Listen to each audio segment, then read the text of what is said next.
We'll be beginning this live severe weather coverage update here in just a few moments. That'll allow some time, hopefully, for people to start joining in here.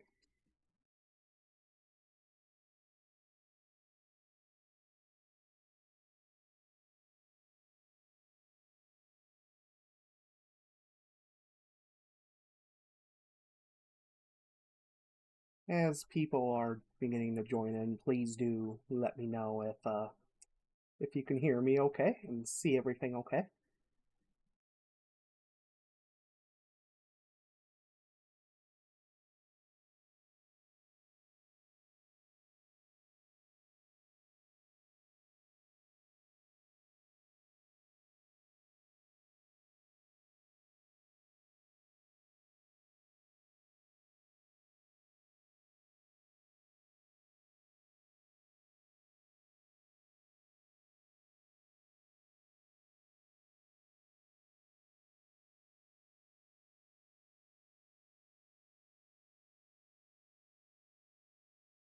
All right, that's good to hear. Thank you, Aaron. All right, we're gonna go ahead and get started here. This is the new West Michigan Weather Community Manager, Jacob Melton here, and we wanted to go ahead and let you guys know that we do have a new severe thunderstorm warning that has recently been issued for Berrien County in the West Michigan weather coverage area. This severe thunderstorm warning is in effect until 4:30 this afternoon, and this is for the potential of 60-mile-per-hour wind gusts and the hail size appears to be less than 3/4 of an inch. So the main threat of this warning is 60-mile-per-hour wind gusts, and that is really the main threat. In all honesty, today is a damaging wind gusts. Although we do have the potential, especially across our southern areas, of damaging winds and possibly maybe a few brief spin-up tornadoes. Aaron asks in chat here on YouTube, how is our cape looking? I'm going to look behind the scenes here real quick for the surface-based cape. And we are seeing instability values between like 1,000 and closer to 3,000. That gets higher as you go further south. It looks like areas, especially once you get south of I-96, and closer to the I-94 corridors in the state line, the instability values tend to improve. So, and that is really our focus for what we think will be the highest potential of severe weather in our local area today. Give me just a second. I will highlight it on radar. So, draw, there it is. Based on our current trends, we are thinking that the areas most likely to see severe weather is going to be something like this. So, based on current trends. So, basically near and south of the I-96 corridor, or from like Holland to Grand Rapids, point southeast. That means like the Lansing area, Kalamazoo, Benton Harbor, you are currently under a severe thunderstorm warning. But also over towards Jackson, Battle Creek, and eventually towards the state line, where we're thinking most likely there will be severe weather this afternoon and evening. Areas north of there, you are not completely out of the woods just yet, but we are thinking based on current trends, there'll be a little bit lower risk of severe weather up that way, but not completely zero. So still remain weather aware across really the entire West Michigan weather coverage area. There is a torn. All right, let's go ahead and take a closer look here. Oops, let me clear that. There we go. Let's take a closer look at our severe thunderstorm warning. If you are in the Benton Harbor area, you are in the Shoreham area, you are in the Stevensville area, Bering Springs, Eau Claire, the Bridgman area, New Buffalo Township, the Free Oaks area, the Galleon area, Buchanan, Niles, and the Bertrand area. You are under this severe thunderstorm warning. The Waterville area, I apologize if I mispronounce any communities. Please do let me know in chat. Feel free to let me know with any corrections that you may need to make. I welcome that. And taking a look at our line of storms here, which is just south of the state line, near the Michigan City, LaPorte area, New Carlisle, and Indiana. This is tracking off to the northeast. Let me pull the text here. Just give me a moment with me. This is moving off to the northeast and moving north, I should say, at 65 miles per hour. So these storms aren't exactly. Oh, Claire. Okay, thank you, Aaron. I appreciate that. Waterville, or Waterville. I apologize for mispronunciations, but I do appreciate the corrections. We'll try to remember that for the future. But again, these storms are now moving to the north and northeast at around 65 miles per hour, according to the National Weather Service. So these storms are not moving. These storms aren't exactly slow moving. So we're gonna switch over to our how hard is it raining mode to the wind mode, and this is from the Northern Indiana radar.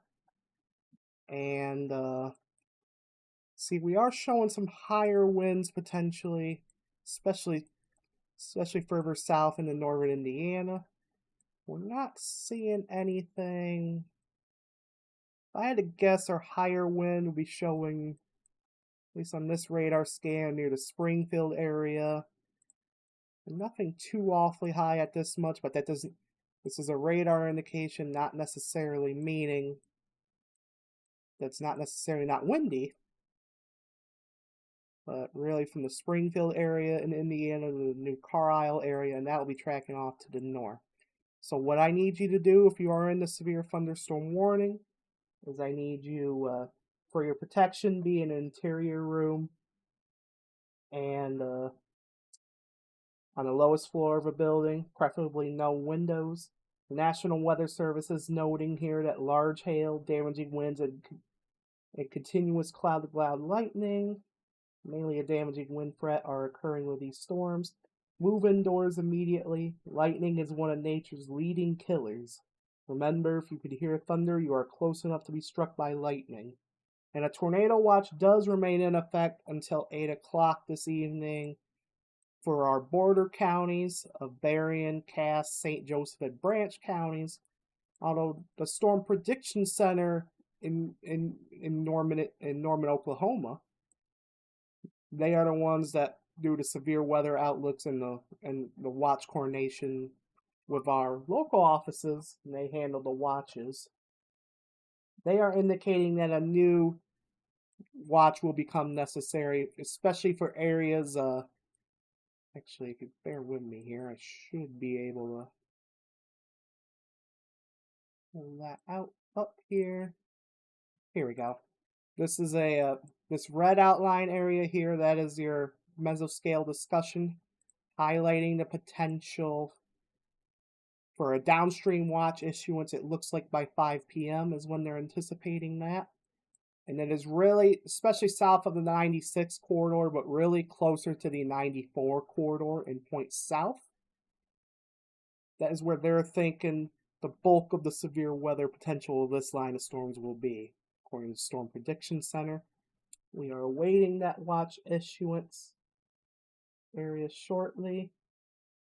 So for those of you along, especially along and south of the I-94 corridor, but even up to the I-96 corridor, just pay attention as this line makes its approach and be ready for the potential of damaging wind gusts, and we cannot rule out the potential of brief spin-up tornadoes. So we're gonna go back. Let's go back to our radar. reset that back. Okay.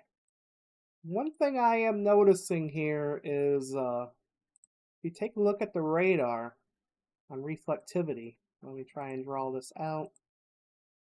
You can see how it kind of curls into itself near the LaPorte area, Michigan City. It kind of curls into itself. That is something that we typically have to watch for the potential of not only enhanced damaging winds, but sometimes we can get brief spin up tornadoes in that as well. So as that pushes off to the north and northeast, that will be something we will have to watch as it moves into Berrien County. So, oops, hold on, turn that off. It looks like we have a new severe thunderstorm watch, a severe thunderstorm watch that has been issued for several more of our West Michigan counties from the I-94 corridor up to portions of the I-96 corridor. This is including Allegan, Van Buren, Kalamazoo counties. You are under severe thunderstorm watch. It looks like this goes, I'm waiting for the data to completely load in here. Here we go. This goes until 10 o'clock this evening. A new severe thunderstorm watch has been issued for the I-94 corridor up to portions of the I-96 corridor around the Lansing area. You are under a severe thunderstorm watch until 10 o'clock this evening. So that is Allegan, Van Buren, Kalamazoo, Barry, Calhoun, Jackson, Eaton, Ingham, and Clinton counties in the West Michigan weather coverage area. You are now under a severe thunderstorm watch that is in effect until 10 o'clock this evening. I do expect that as this line of storm gets out of here, probably before then, that they will trim this watch as this line of storms clears. That will take some time, but I do suspect that the West Michigan area will be out of the severe thunderstorm watch before that 10 o'clock expiration. So let me get a little more details on the severe thunderstorm watch. Looks like potential hazards with this will be. Oops. Bear with me here.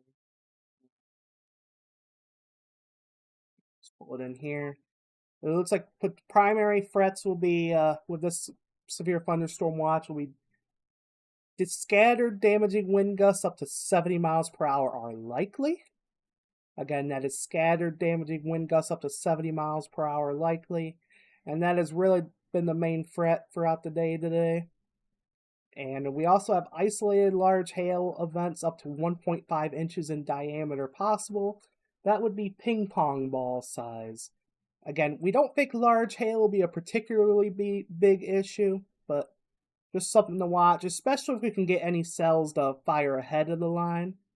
That would be where we would be having to watch a little bit more for hail potential than necessarily the main line. But again, we don't think large hail will be too much of an issue today, but just something to be aware of. And they are also indicating that a tornado or two will be possible within these storms as well, particularly within the main line, although if any cell can get going ahead of this line, we'll have to watch that as well. But this is summarizing as a fast-moving bow echo over northern Indiana will lace northeastward through the watch area through the late afternoon, posing a risk of damaging wind gusts and some hail. A tornado or two is possible. So, if you're in the yellow shading here, this orange shading orange box over here, that is your, or polygon, that is your severe thunderstorm warning. If you are in the yellow shading across Cass, St. Joseph, and Branch counties, you are under a tornado watch. And if you're in the purplish, pinkish shading counties here, that is your severe thunderstorm watch, which is in effect until 10 p.m. this afternoon.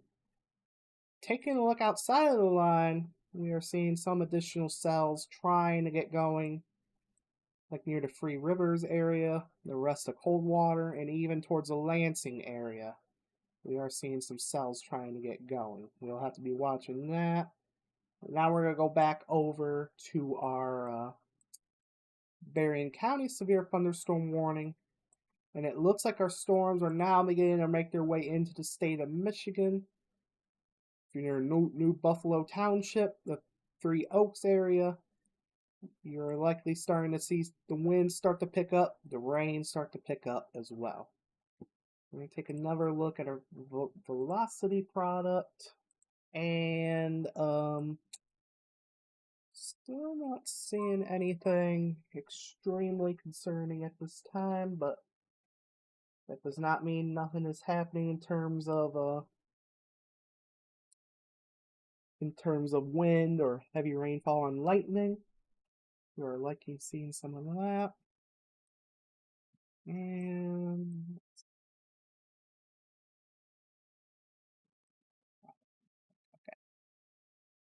alright, so nothing extremely concerning at this time, but still, as a course of least regret, I need you to be taking cover in the warned area. That is your interior room, preferably on the lowest floor, and I'd stay away from windows if you're in the warned area. Let me go ahead and give you some approximate arrival times here. Okay, make sure I got the newest update here with me here. And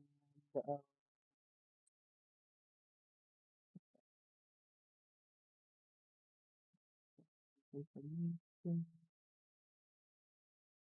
They don't really give me a path cast here, but okay. So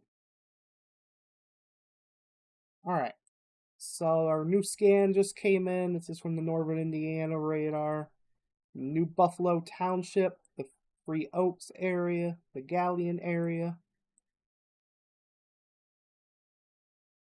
And yeah, you are seeing some heavy rainfall. The winds are probably picking up.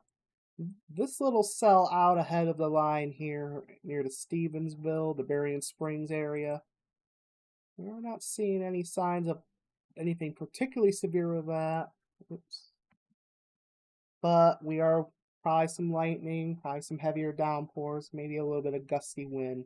Nothing particularly severe with us at this time, but we are watching it. But our main show is really with this line that is now lifting into yep. Go ahead, Jonah.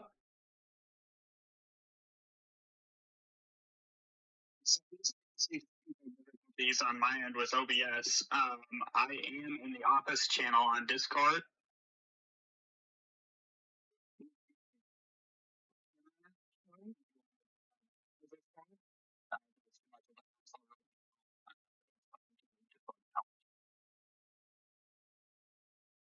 All right, I am clear on that, and we'll see what I can do here.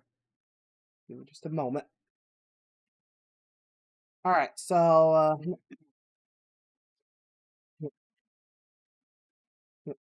not sure if you overheard that, but Jonah is in the West Michigan Weather headquarters, and we're gonna attempt to get him in here with us. All right, so.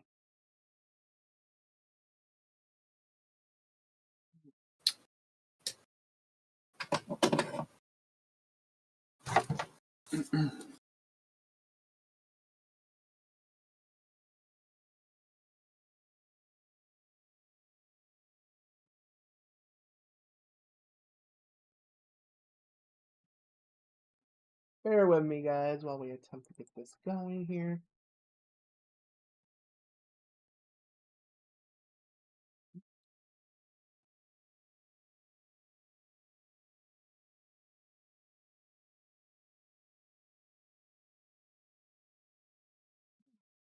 Just for a second.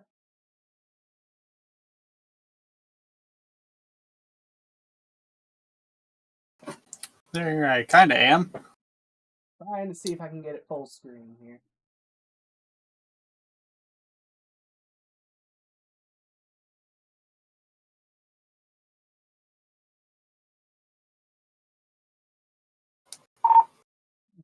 And just FYI, there is a new special weather statement and special marine warning as well now out.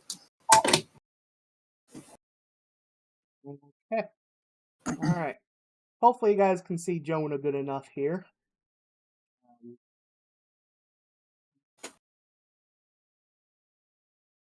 All right. So, and as you heard Jonah here, we have a new. Oops. There we go. Okay. New special weather statement here for. It looks like I'm in there. Okay. Yep.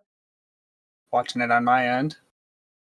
Okay. So, severe thunderstorm warning that remains in effect for Berrien County. A new special weather statement. A new special weather statement that is in effect for Cass and western St. Joseph County, along with southeastern portions of Berrien County. And this special weather statement, this is for wind gusts up to 55 miles per hour with this line as it continues to move off to the northeast.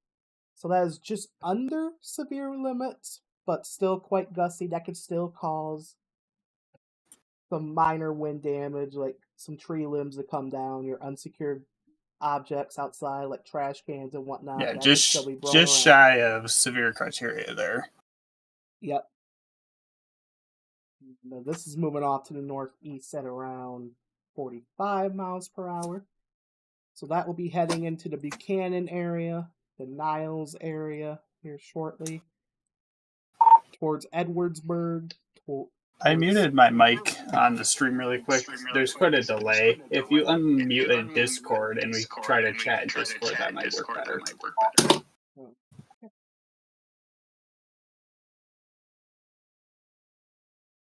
Bear with us, guys. Okay, so okay. All right. I think we're more in sync now. There we go. Okay. Do you want me to do anything with the audio source on? As I believe I can hear myself on stream. Let me check.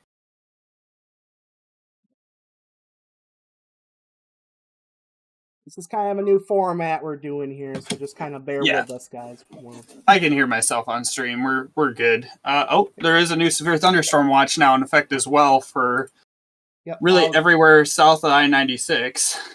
Yep, I was just mentioning that a bit ago, but it's good to repeat. Severe thunderstorm watch, as Jonah said, is in effect from pretty much the I-96 corridor from Lansing southward and southwestward towards the I-94 corridor down to the state line. So like the Kalamazoo area, the Lansing area, as I just mentioned, Jackson area, down towards the Hillsdale area.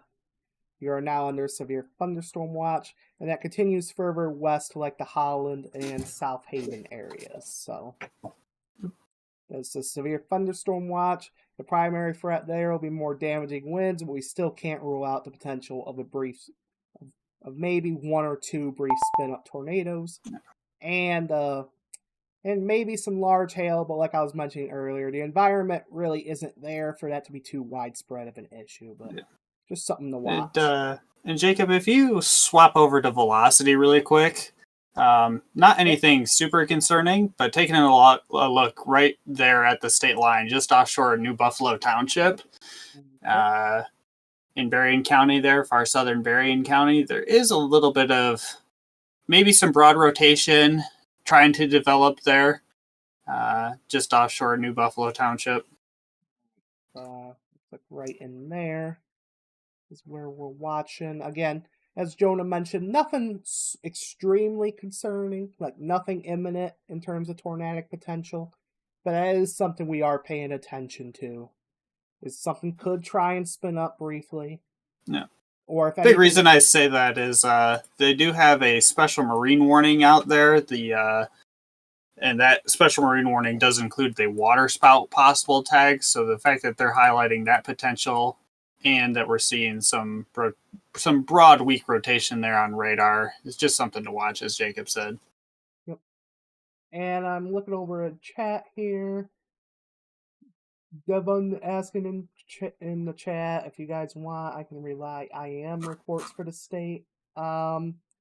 we can kind of see that behind the scenes too, but yeah, we're trying to pump those out to you guys as they come in as well.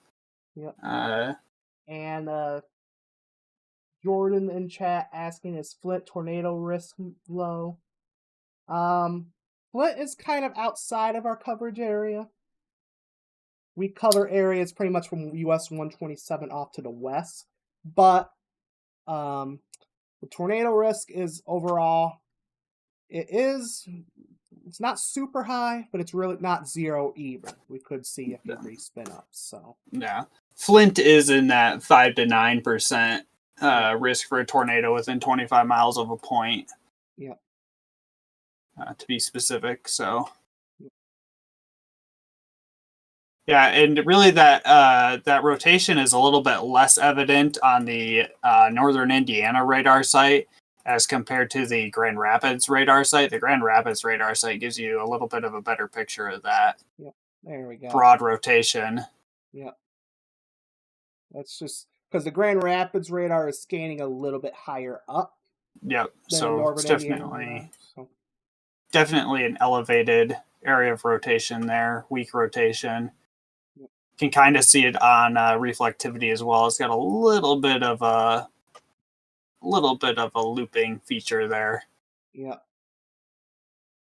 But so again, nothing suggesting an imminent tornado threat, but just something that we have to watch really throughout the rest of the afternoon into the evening here.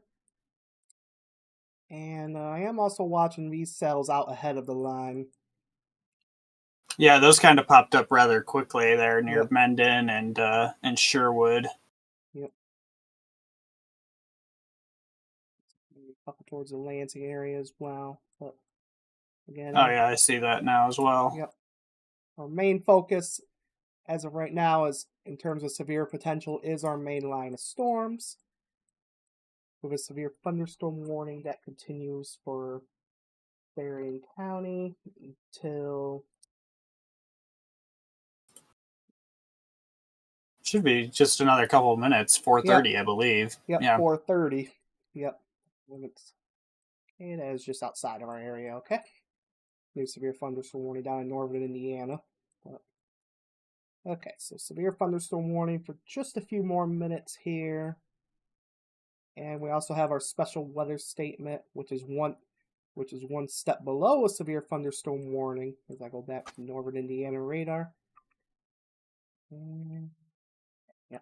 So again, that's new severe thunderstorm warning south of the state line. But our special weather statement for 55-mile-per-hour wind gusts that is just below severe limits, and for 55-mile-per-hour wind gusts, and that goes until 5:15. So, yep. Be aware if you're in the Niles area, you're probably seeing the heavier rain, some gustier winds near the Buchanan area.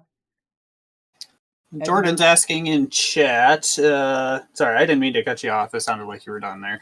Go ahead.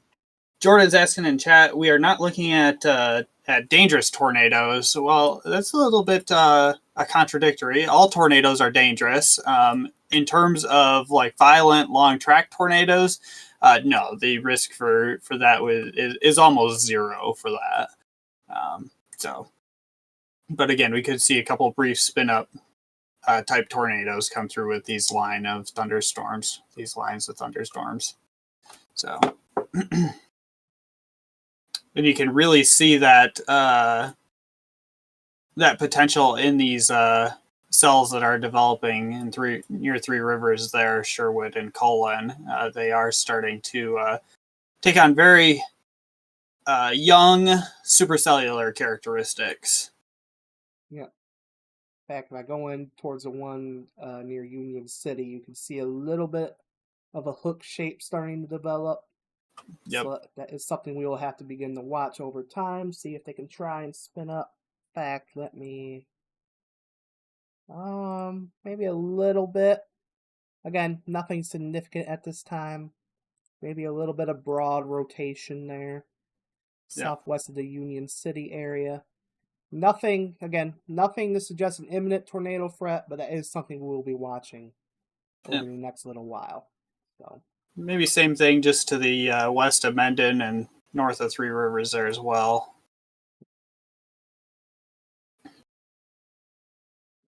see, yep, something light in there too. So let's see, I have not seen anything. What they're going to do about that severe thunderstorm warning that expires in just a minute here. So I'm not seeing anything come through. So we'll see what they do with that.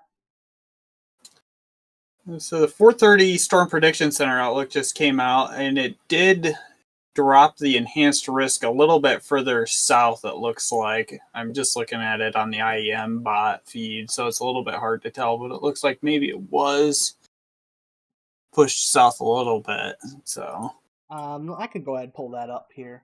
So yeah, take a look at that really quickly. oh, whoops, let me get the right product. That might help. There we go. There we go. It looks like it might not have come through on my feed just yet, so yeah, still looks a little out of date. So, but actually, bear with me just a moment here. Let's see if we get something a little bit newer here.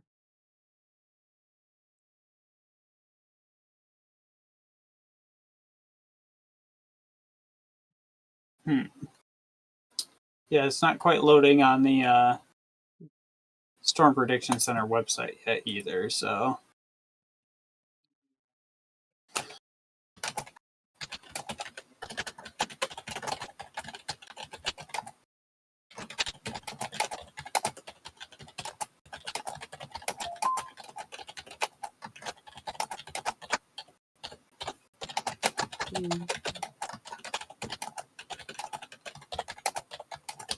Alright, so I'm not sure, maybe a bit of a delay, but what Jonah was saying is it looks like the enhanced risk was pushed a little bit to the south, which does make sense based on what we were seeing here. One thing here. Okay, it looks like this was the one released at 3:55, right? Because I got it here on my different source, so. Yes, it should be. Sorry, the 4:00 SBC update, not the 4:30. I don't know why I keep saying 4:30. And there is now a new special weather statement coming out for Van Buren County as well as parts of Kalamazoo County. So this is for Kalamazoo, Portage, Vicksburg, Schoolcraft, Van Buren State Park, Decatur, and this is for wind gusts up to 50 miles per hour. Okay, so if you can see on your screen, I went ahead and switched over to the to an alternate source just in case for a severe weather outlook. And this is what it does look like. They pushed it slightly, just a hair to the south. So yeah, not much. So really, areas near and south of I-96, or really, I'll say from a Grand Rapids to Ionia to a Lansing line and point southward, you are still under an enhanced list, level 3 out of 5 for severe weather, and that is primarily for damaging winds. The red shading, that is a 30 to 44% chance of damaging winds within a 25 miles of a point. And tornado risk still remains in the 5 to 9% from like a Grand Rapids to we'll say Ithaca line and point southward. You are in the 5 to 9% chance of a tornado within 25 miles of a point. Although you can see just south of the state line from South Bend, Indiana south, that is a 10 to 14% chance of a tornado within 25 miles of a point. So So again, still the chance of a few, maybe a couple brief spin-up tornadoes. But again, all tornadoes are dangerous, whether it's an EF0 or an EF5. So in the event a tornado warning it doesn't get issued, or if we notice something on radar, we'll be watching that closely. So we'll go ahead and switch this back over to our radar. Back over. Okay. And a really quick note about radar, that cell that we've been watching in far northern St. Joseph County, heading up into southeastern Kalamazoo and southwestern Calhoun County, is taking on much more of a flying eagle shape, and it does have a little bit more rotation trying to develop right near Parkville. Again, pretty weak, not anything super concerning at this point, but something we're continuing to watch.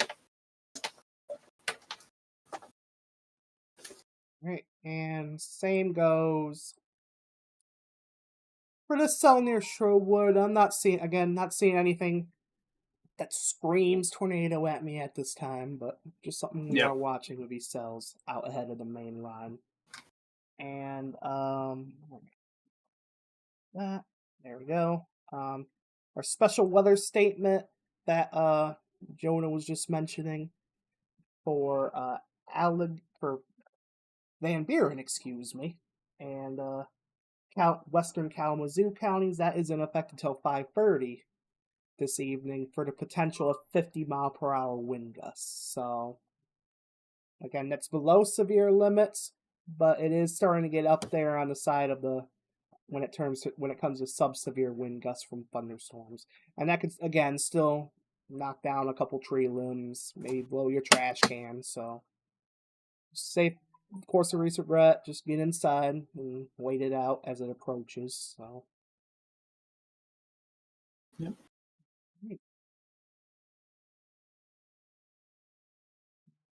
Looks like they did drop off that severe thunderstorm warning on time, so yep, I have not seen anything else regarding that. Yep. So there's a new special marine warning for Van Buren County for wind gusts to nearly 50 knots. So that would almost be severe criteria as well. Just shy of severe criteria on that one, hence why they probably opted for a special weather statement for that.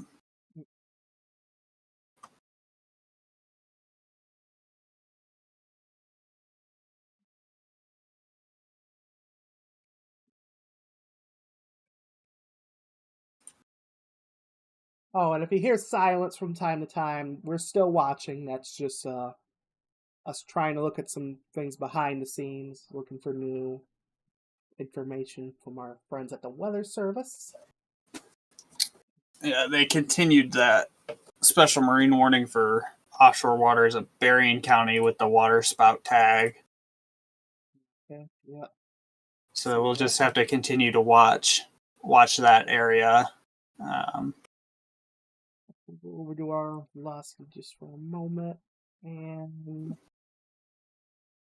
well, and again, just a few areas of rotation that we are watching, like one again just offshore of New Buffalo Township, and perhaps a little something. Again, very weak, nothing that's imminently tornadic, but near the Stevensville area, perhaps a little bit of weak rotation. A little bit of weak rotation. I was just looking at that as well, yeah. Yeah, again, not anything, as Jacob said, not an imminent tornado threat whatsoever, but definitely some upper level rotation at the least. So yeah, let me go ahead and look from the Grand Rapids radar, and yeah, similar story. Yeah. So I will say the Stevensville rotation is a little bit stronger on the Grand Rapids radar, but again, we're looking higher on the Grand Rapids radar. So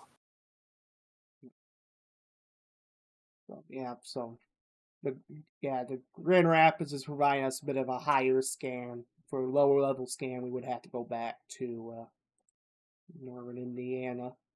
yeah, and neither of them are really super great. So yeah, so we're kind of in that spot once you get over here towards this lake shore that's kind of in between. So yeah, I want to take a look at our other cells here. Looks like they might start to get choked off by the main line. They might not be. I don't know that they have enough forcing to stay out ahead of that main line. We'll have to see. But there's also one going up in southern Berry County now as well. kind of loop that, and yeah, I kind of agree. I think they're gonna start getting cut off here in the not too distant future. So yeah, I have to continue to watch them pretty closely for now, just in case there's a brief little spin up with either of these. But let me go back over to Grand Rapids real quick. Kind of assess the situation with those. Okay, it does look like we are watching perhaps a little bit of rotation over in Ingham County towards the Leslie area. Again, this is kind of higher up as you get towards the 127 corridor, but again, just your broad weak rotation in the mid to upper levels that we will be watching, but nothing again that is imminently tornadic. So towards the Leslie area there in Ingham County. So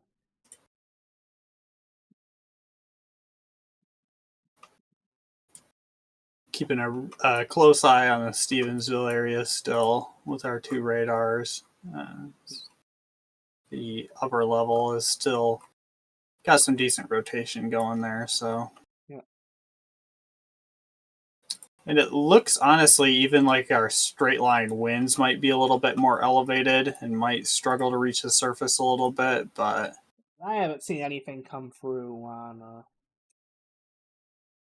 noting that. Of course, no, I haven't either. If anyone is down there and you happen to get a wind gust measurement, please feel free to pass that along. Yep, love to hear about that. Yep. You can shoot it to us in chat here, or there's a link on one of the panels down at the bottom there. As it scrolls through, there's a link to send us some storm reports if you get any hail or winds. Right. So I'll point out if I want to inspect here. Again, this is higher up from the Grand Rapids radar, but I am seeing at around 6,000 to 7,000 feet from the radar.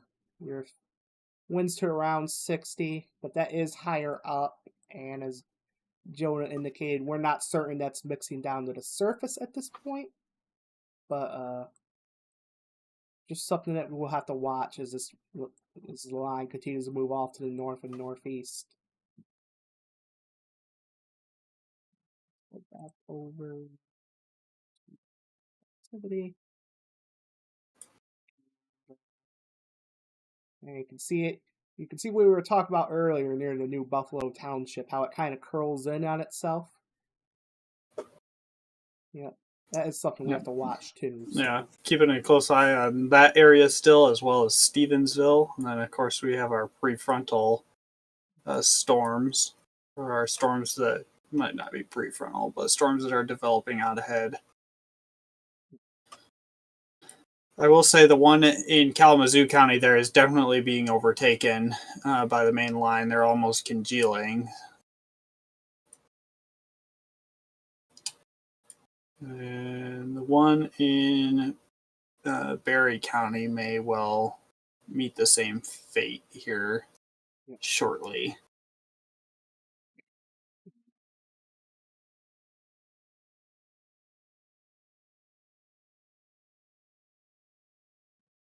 Yeah, I agree with that assessment. I'm just looping it here.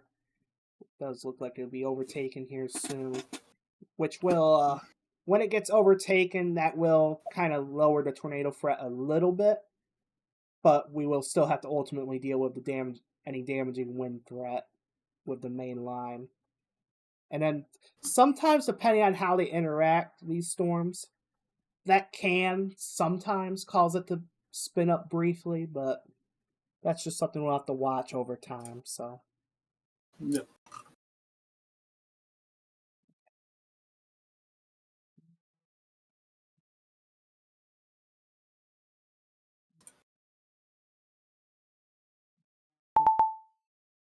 It did extend the severe thunderstorm watch.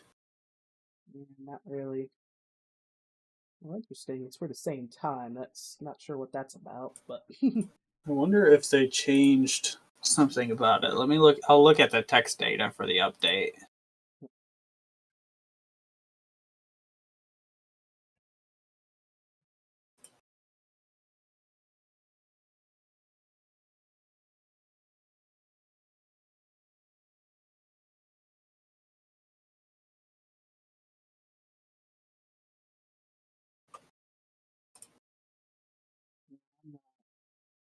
Not seeing anything new about it.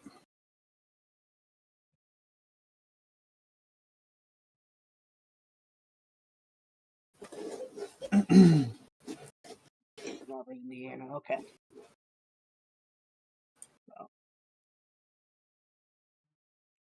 So,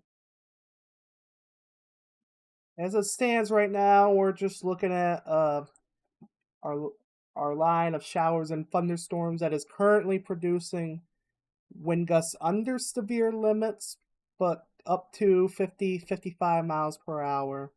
That's in addition to the heavy rain and lightning. And we are also watching these cells out ahead of the line as well. If they have, with the environment in place, while it's not the best environment out there, it's these cells ahead of the line that we have to kind of watch from time to time. That they could try and rotate, maybe put something down briefly, and these would also ultimately have a little bit higher hail threat than the line.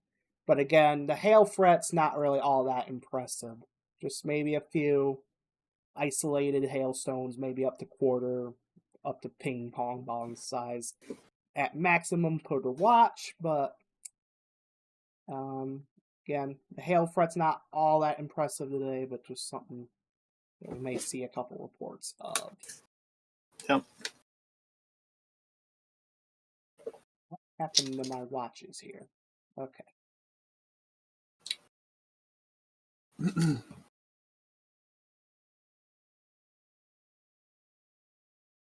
I might need to restart my radar software just really quickly because my watches You're fine. So. It also could just be because GRR just updated them that they're not showing up. Are they showing up elsewhere in the country? Or are they just completely gone? I still have it. Let's go ahead and go black just for a second. And okay, there we go. Just a little software quirkiness. So back here and let's see. Oh wow! The National Water Center issued an area hydrological discussion for the area. I don't see that very often. So what that means is they're highlighting the potential for rain rates of a ½ inch up to 2 inches per hour with locally higher rainfall rates possible. And that could lead to some flooding and perhaps even some flash flooding across the area as these showers and storms continue to track over the same areas through the evening hours.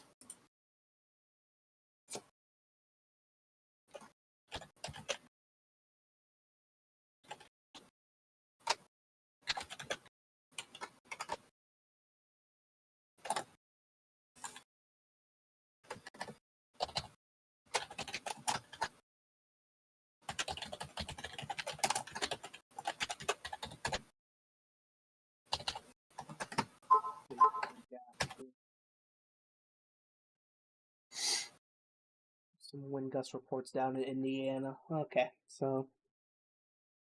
Yep.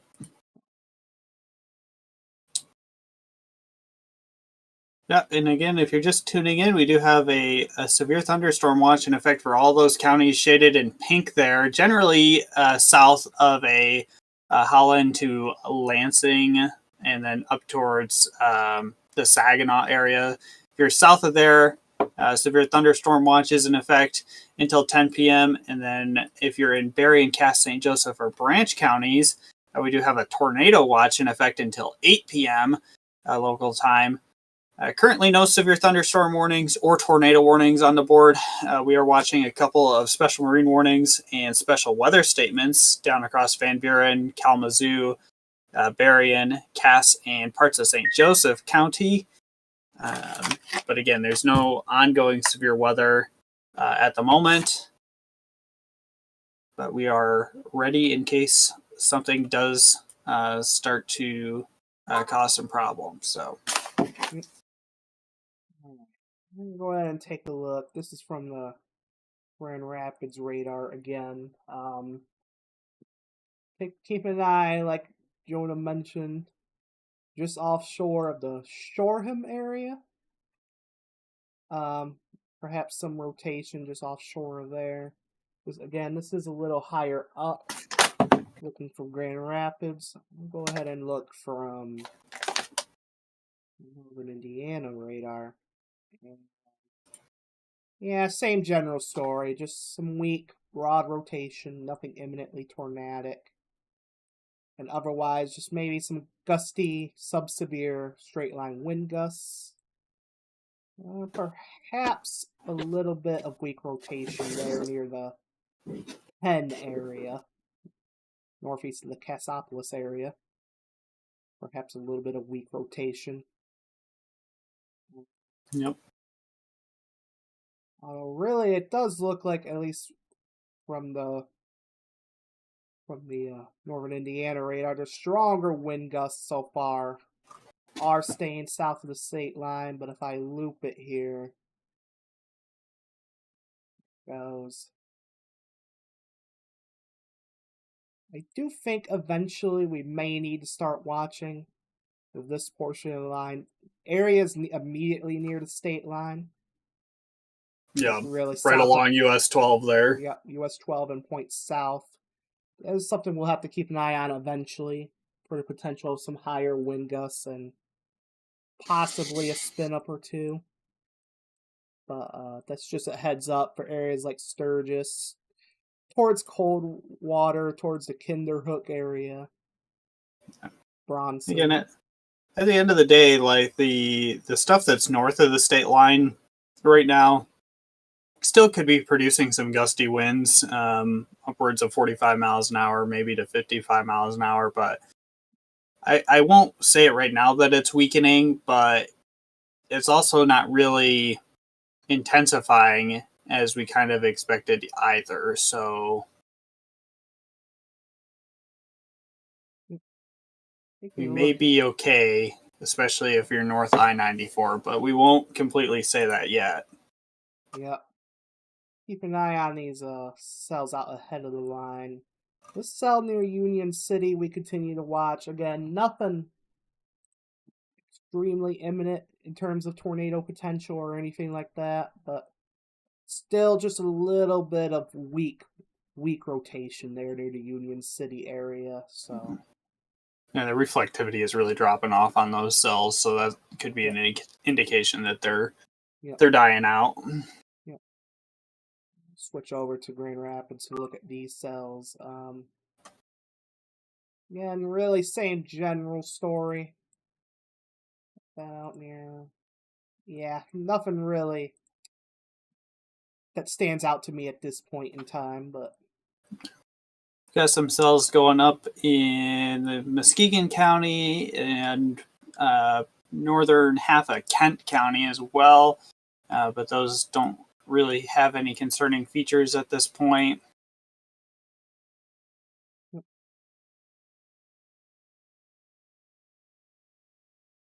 So, yeah, those don't look to be much more than maybe heavy rain makers, maybe a little bit of thunder at times right now, but of course, they're still, albeit a lower end threat compared to near and south of I-96, especially closer to I-94. There's still a lower end severe weather risk, so that's just something we'll have to watch, but nothing extremely concerning at this time.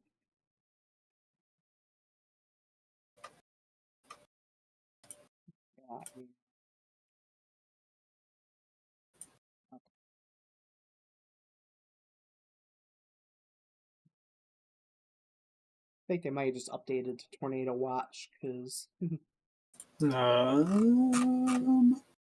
was just flashing on my end, but I don't think that's anything applicable to us at this time. So yeah, I don't see anything in the IWX feed for that.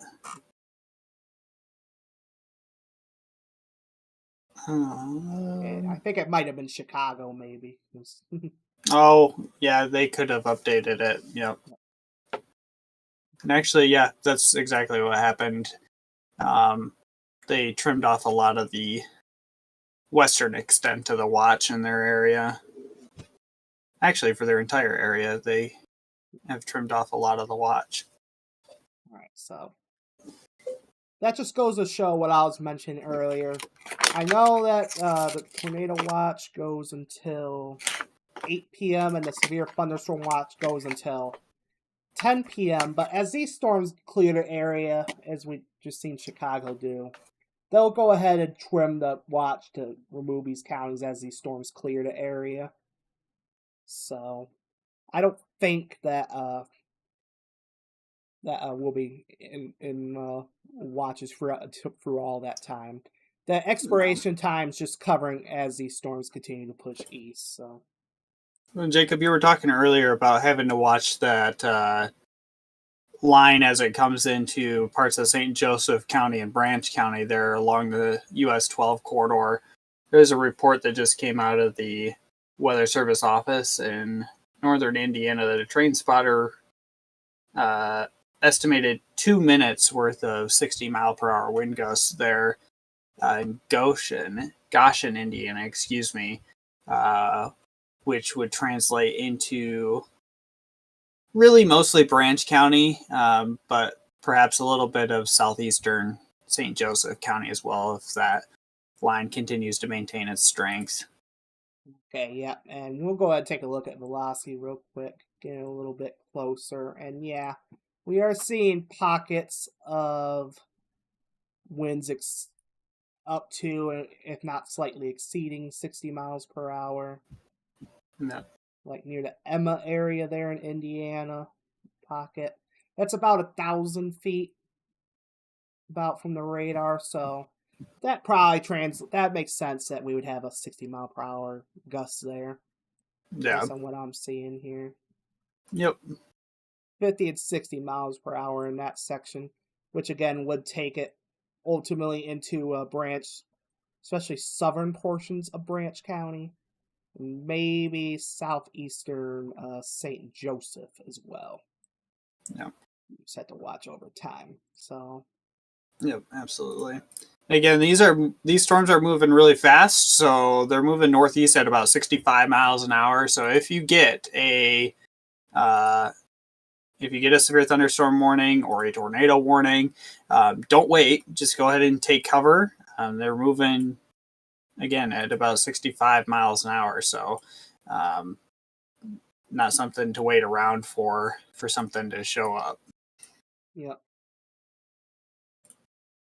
And if I just put a quick forecast track on this, I'll get you guys an estimated arrival time here a little bit. So Brighton in about 10 minutes, Burr Oak in about 15 minutes, Gilead in 20 minutes, Bronson in 21 minutes, and then up into the Batavia area in 25 minutes. So and again, those are just a couple of cities on the main, we call it a bow echo, on the leading edge of that bow echo there as these move into far southeast St. Joseph County and into southern Branch County. Yep.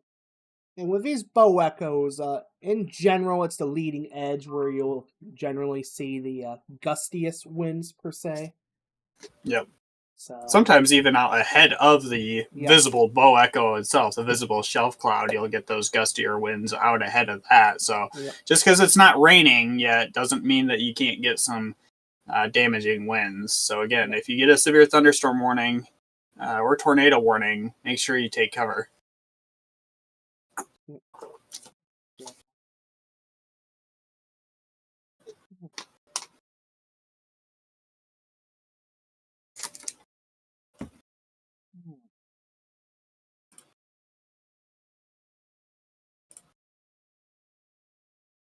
quick peek at the other cells.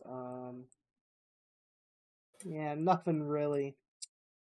This is a little bit higher up. I'm starting to see a few of these pinkish pixels over here in Ingham County, south of the Williamston area. So, and once you start getting these higher values, like I'll go ahead and do a query around 60 dBz. It is a bit higher into the storm, but that could generally mean we could be starting to see maybe some small hail. Again, we're quite far away from the radar site there, so we're looking pretty high way, up too. So way high up. So, and actually, the Detroit radar I just popped over doesn't have that. So yeah. So again, that's just hail being higher up in the storm, but that might not necessarily mean it's reaching the ground. But just something. Again, we were just talking about St. Joseph and Branch counties. I'm also going to include Hillsdale County in this. Far southeastern part of our coverage area there, we do have emergency managers reporting wind damage to trees and power lines, power poles. Back near the northern Indiana radar site, actually. So as that bow echo continues to translate to the northeast, again, it's moving at 65 miles an hour, so it won't be long, about a half hour at the most. You could still be seeing some damaging winds as those move through, providing the line doesn't weaken at all. It does look like that severe warning there near the northern Indiana office. It looks like that is about to expire here momentarily. We'll have to see what they decide to do with that.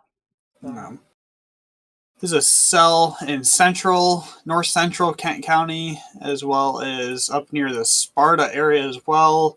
Again, no immediate concerns, but these are, again, just kind of showing the dynamics that are in place in the atmosphere today.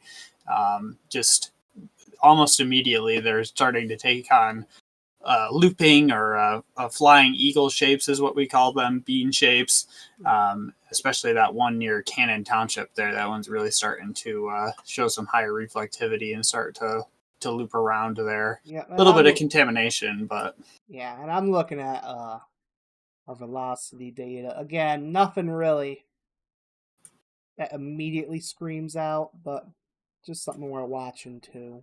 Like near the Kent City area, I'm seeing maybe a little bit. Yeah. New severe thunderstorm warning. So we have a severe thunderstorm warning for St. Joseph County and Branch County in Michigan. And this is going to be for 60 mile per hour wind gusts. That is, for 60 mile per hour wind gusts. That is for portions of Branch and St. Joseph counties until 5:30. That would be the southeastern portions of St. Joseph, so like the Sturgis area, and then in the southwestern Branch County, so like the Bronson areas in and around there. So Sturgis, Burr Oak, Bronson, right along US 12 there, as far north as Colon in St. Joseph County. You guys need to be in a safe place. All right. National Weather Service in Grand Rapids has issued a severe thunderstorm warning. This is in the outer fringes of our coverage area, but for eastern portions of Ingham County, it is until 5:45. And they have the tornado possible tag on this warning as well. So that is for 60 mile per hour wind gusts as well, but tornado possible tag. And that's what we were mentioning earlier. These cells out ahead of the line, they can sometimes try to develop a little bit of rotation. So, so we do see that on the Grand Rapids radar. Nothing. Yeah, just a little bit. Yeah, nothing imminent. I'll go over to Detroit and see what that gives us. And yeah, same general idea.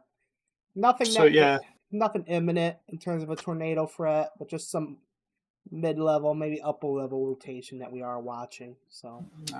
Yeah, so generally, if you're south of Williamston and north of Dansville, there in Ingham County, east of Mason, that's kind of the area you're going to be watching there.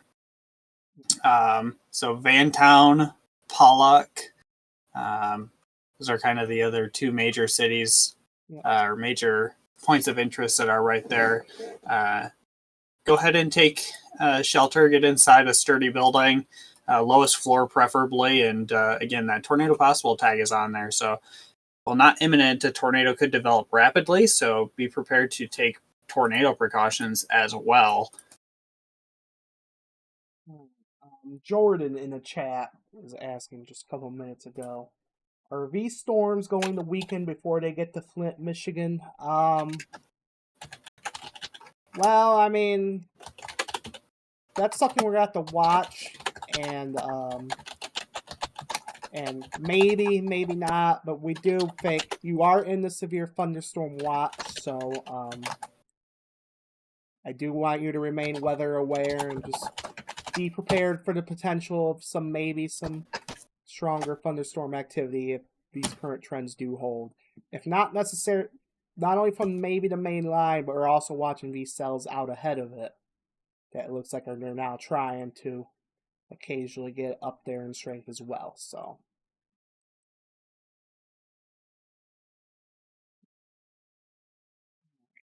Look at these other cells. It looks like a new special weather statement for Berry and Eaton counties with these cells out ahead of it. That is for pea-sized hail and wind gusts up to 40 miles per hour.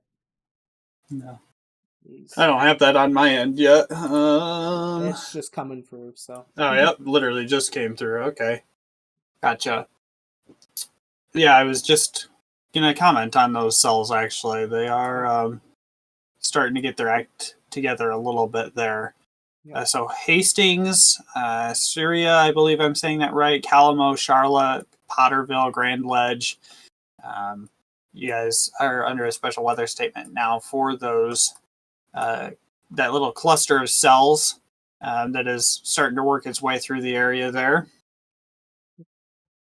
Those are moving. Moment. Those are moving northeast at 20, according to the text. So a little bit slower, but. Yeah, they're definitely out ahead of that main line. And that's why we were talking earlier back in Kalamazoo County there, where we were looking at those prefrontal cells earlier. That main line overtook them very quickly, and that'll eventually be what happens with those, I would have to guess. But just for comparison, that warning here, the warning down in Branch St. Joseph County is associated with the main line. That is moving northeast at 60. So these cells out ahead of it, they won't have a ton of time before the line comes up on them, but just sometimes that little bit of time out ahead is all it takes for it to do something. So just something that we're watching. We're going to go back to that main line, heading into the Sturgis area over the next few minutes. So the Fawn River area. We're going to start getting ready for some gustier winds and heavier rainfall, some lightning as well. We're going to take a look at velocity real quickly. And again, just some higher wind gusts, perhaps 50 to 60 miles per hour. Although we are watching maybe a spot of, let me turn that off, maybe a little bit of rotation just the other side of the state line, northwest of Twin Lakes there in Indiana. Maybe a little bit of rotation. Nothing, not necessarily tornadic, but something we're watching for, but definitely gusty winds. Gusty straight line winds at the very least up to 60 miles per hour will be possible as this continues to move northeast into southeastern St. Joseph and southwestern Branch counties. Yeah. Take a look at debris tracker, nothing obvious there, so. No. Yeah, just to the east of Shipshawana there in Indiana, south of Howe, there is even a little bit of reflectivity trying to swing around there as well. So we'll have to take a look. Melissa says it's thundering in Greenville. That would make sense. We do have that cell. It's really over Cannon Township right now in Kent County, but it is probably starting to produce some lightning. It's getting some higher reflectivity values, so it could be an indication that that storm is strengthening.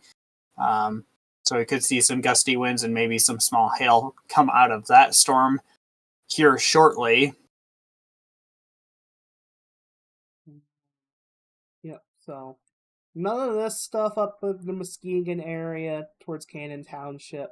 None of this stuff in here is severe at this time, but we are watching it, just like everything else going on ongoing across the area, so... Again, our big focus is going to be right now on southeastern St. Joseph and southwestern Branch County, where that severe thunderstorm warning is. That line of storms is now moving into the area at about 60 to maybe 70 miles an hour at the most. And so if you're in Sturgis or Coldwater, anywhere along US 12 there in southwestern St. Joseph, southwestern Branch County, go ahead and get in a safe place. Again, it is just now hitting the state line. So you've got Sturgis in 7 minutes, Fawn River in 9 minutes, Burr Oak in just over 10 minutes, Gilead about 15 minutes, and then up towards the Batavia and Coldwater areas in about 25 to 30 minutes. Yep.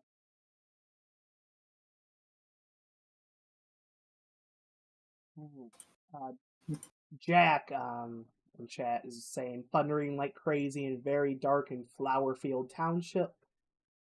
I believe Flowerfield is in St. Joseph, I believe, so that would make sense. Flowerfield might be Kalamazoo even, actually. I struggle with some of those southern cities. But yeah, I definitely believe it down there along I-94. Yeah, it's going to be in St. Joseph. It's pretty close to Three Rivers. Yeah, so that makes sense. Yeah, definitely some, probably at the very least, some gusty winds with that as well, so. Yep. Again, we do have that severe thunderstorm warning in Ingham County as well, with a tornado possible at 60-mile-per-hour wind gusts on that. So you definitely need to be paying attention there as well in Williamston and Weberville. It's always kind of ominous to say those cities on stream, but Williamston and Weberville continue to be weather aware there. Looking here on velocity, this is from Grand Rapids again. Still nothing that imminently says tornado to me, but definitely perhaps some weak rotation. Yep. South of the Williamston area, southwest of Weatherville. Very similar picture on IWX and Detroit radars as well for that cell. And honestly, Detroit doesn't even, maybe a little bit there near Williamston, but not very impressive. No, not at all. Tracking those cells up along M46 from about Muskegon into parts of northern and central Kent County as well. Not really seeing anything immediately concerning there. Maybe some very, very broad, very, very weak rotation and some increasing reflectivity. Maybe small hail. But yeah, nothing imminently severe with that activity, but it does look like they dropped the tornado possible tag from the Ingham County warning. So. Oh, excellent. And so we were talking earlier about how offices will go ahead and cancel watches once the area is clear of the severe weather threat. So the tornado watch for Berrien County and the offshore Lake Michigan waters of Berrien County has been canceled. So Cass, St. Joseph, and Branch County, you guys remain under that tornado watch. And then points south up to Holland, over to Lansing, and then up towards Saginaw, you guys, if you're south of there, you guys remain under that severe thunderstorm watch. But Berrien County, this is the all clear for you. Yeah, I just went ahead and marked that here. So Berrien County, your severe threat is done for for the evening for the afternoon and evening. We are still watching these storms as they continue to track off to the north and northeast. But Berrien County, you are all clear from the tornado watch, and your severe threat is over with. So,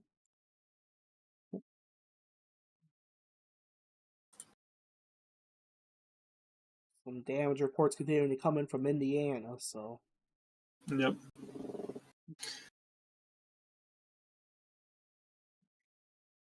taking a look again at our main line that's now pushing into the Sturgis and Fallen River areas. You're definitely probably seeing some gusty winds, fairly frequent lightning, heavy rainfall beginning to move in.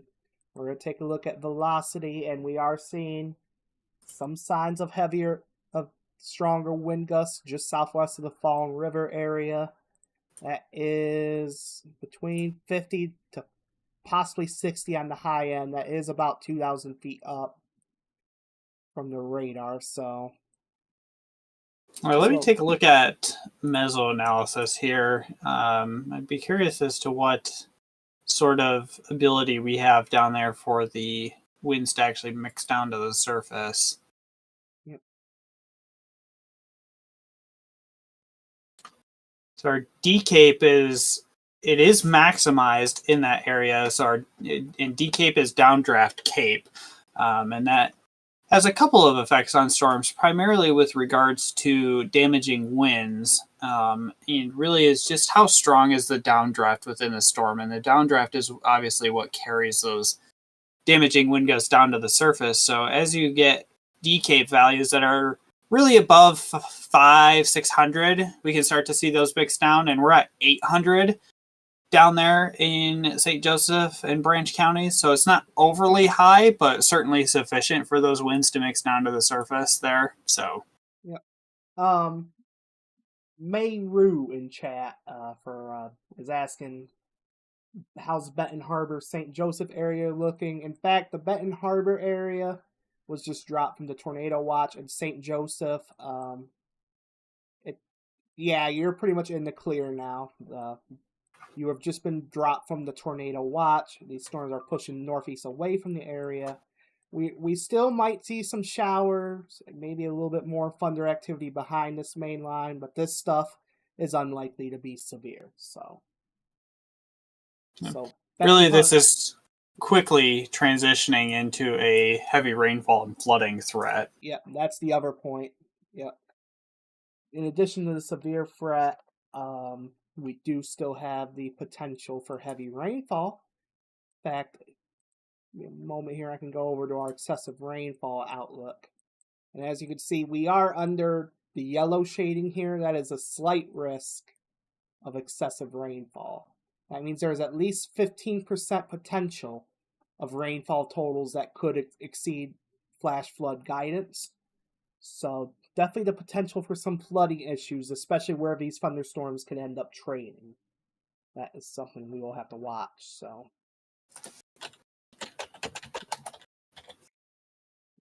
radar. Do this here. Just updating that severe thunderstorm warning for Ingham County. We'll go back to that real quick. And if you're in the Bell Oak area, you're in the thick of it. Definitely some lightning and heavy rainfall. Perhaps some gusty winds as well, up to 60 miles per hour. And it looks like it is reflecting that. Not just in the Grand Rapids radar, that's a bit higher up. It's like maybe around 40 up there. We'll go over to the Detroit radar. Yeah, it's not even really that impressive on the Detroit radar, so. No, not at all. Still, as a course of least regret, stay inside there. In far northeastern sections of Ingham County. Williamston, Weberville, the storm is leaving the area, but still, with still potential for lightning in the area, so do remain inside. Same goes for the Bell Oak area.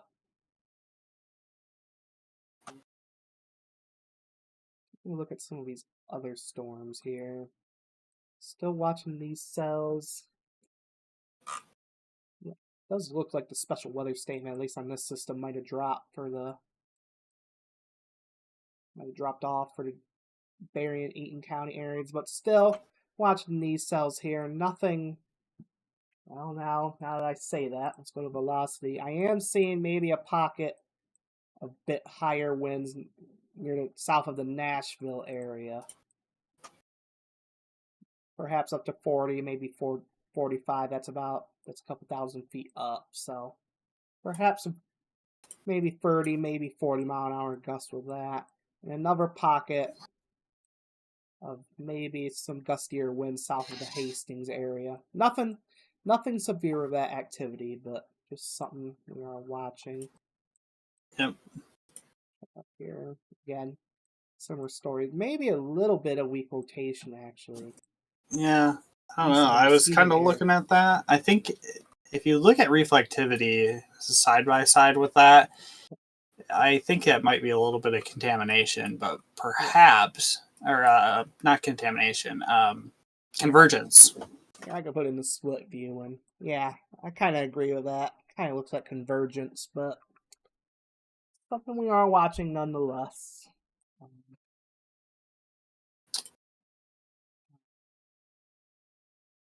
Again, that pocket of strongest winds is now impacting areas near and south of Sturgis, and that'll continue to move up into Bronson, Batavia, Bethel, Kinderhook, and then eventually up towards the Coldwater and Alleghenies areas.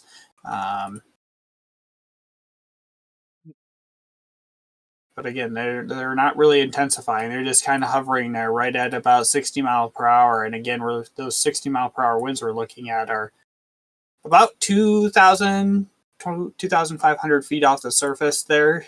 Yep. So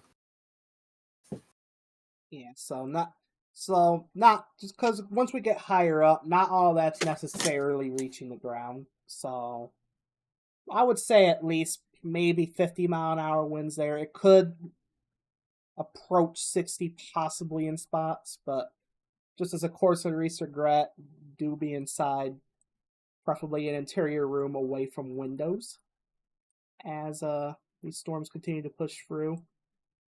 Let's go back to the reflectivity, and it does look like Bronson area. It's going to be on your doorstep here over the next few minutes. Yep. Same for the Gilead area and the Colon area as well.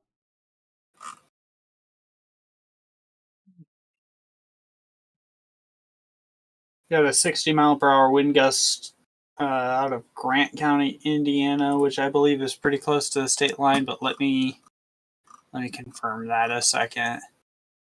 Oh no, Grant County is actually central Indiana. My bad. All right.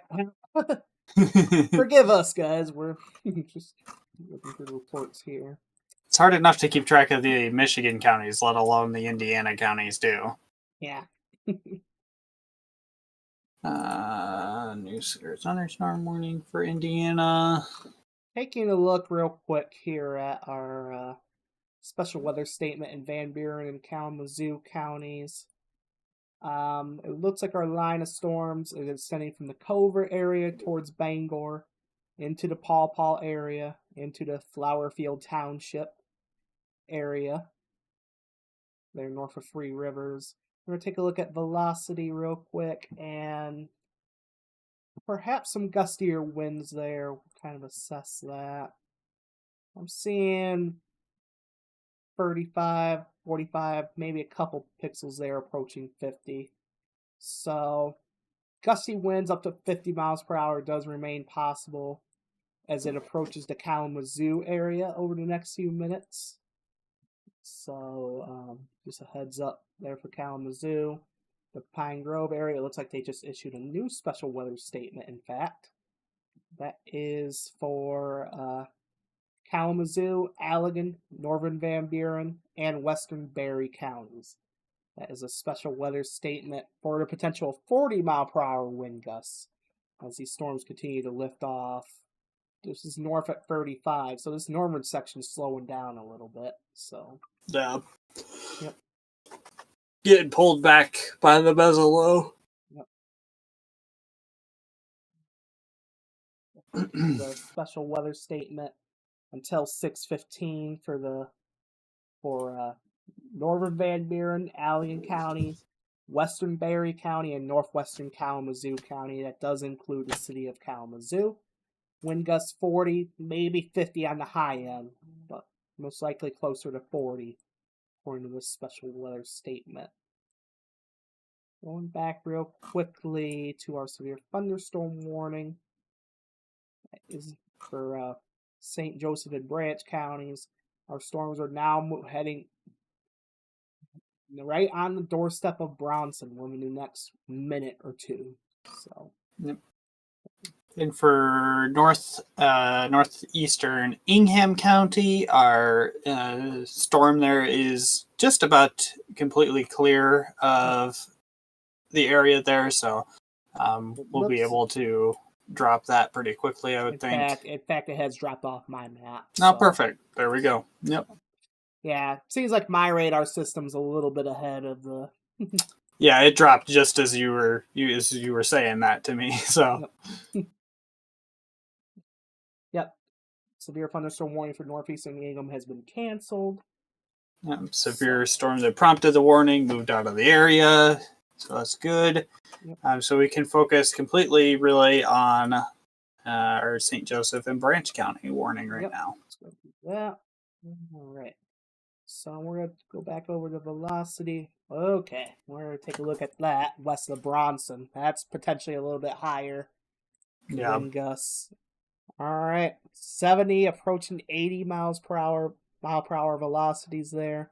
West of the Bronson area. Again, this is a few thousand feet up from the radar, and it looks like a new severe thunderstorm warning's coming through for eastern portions of St. Joseph and most of the rest of Branch County. That means the Coldwater area, Union City area, the Girard area, the Kinderhook area, and the Quincy area. You are now under severe thunderstorm warning, and they have the tornado possible tag on this warning now, along with 60 mile per hour wind gusts.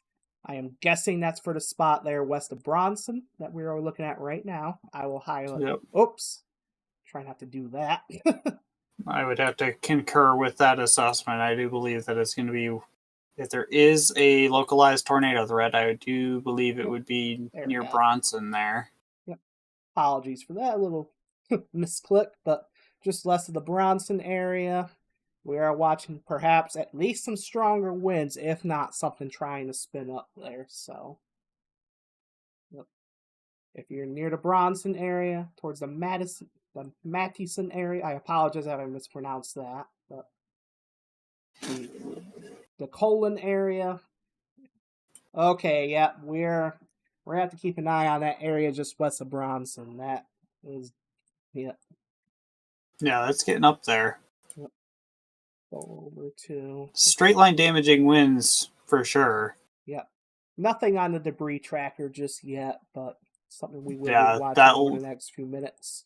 That latest scan is pretty concerning there. So yeah, if you're in especially the Mattison area as the course of least regret, I would consider taking your tornado precautions just as a course of least regret.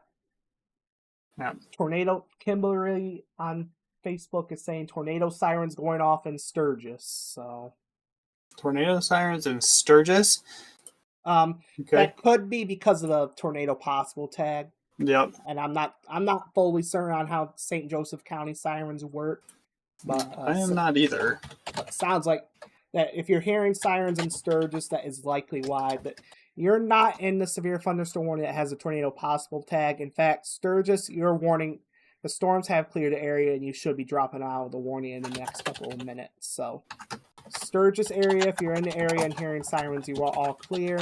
The main area of rotation is in the western Branch County. So, yep. I can kind of see it here on reflectivity.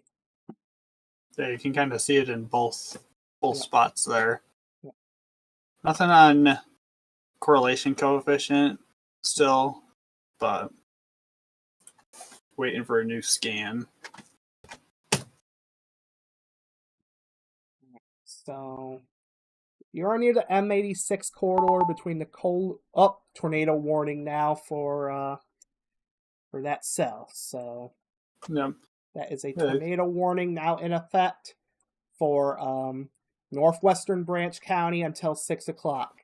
If you are in the Mattison area, the Union City area, the it's just west of Girard, but it's of course a regret. Be in shelter. The Hodunk area, I need you in shelter. The Sherwood area, I need you in shelter at this time for a tornado warning. This is radar indicated rotation, and this is moving off to the northeast at 50 miles per hour. So, back to velocity. And yeah, there's your rotation there, heading into the Mattison area. Right, looks like it tightened up on that last scan. Yep. So, yeah, so we're right in here. That's your area of rotation. So, yep. You're in the Mattison area. Again, I need you taking your tornado precautions now. That is your small interior room on the lowest floor. If you got a basement or certified storm shelter, go there.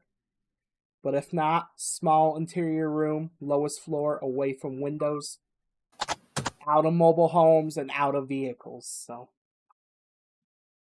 yep, same goes for the Sherwood area, the Hodunk area. I'll go a little bit tighter here and try and get us some loads.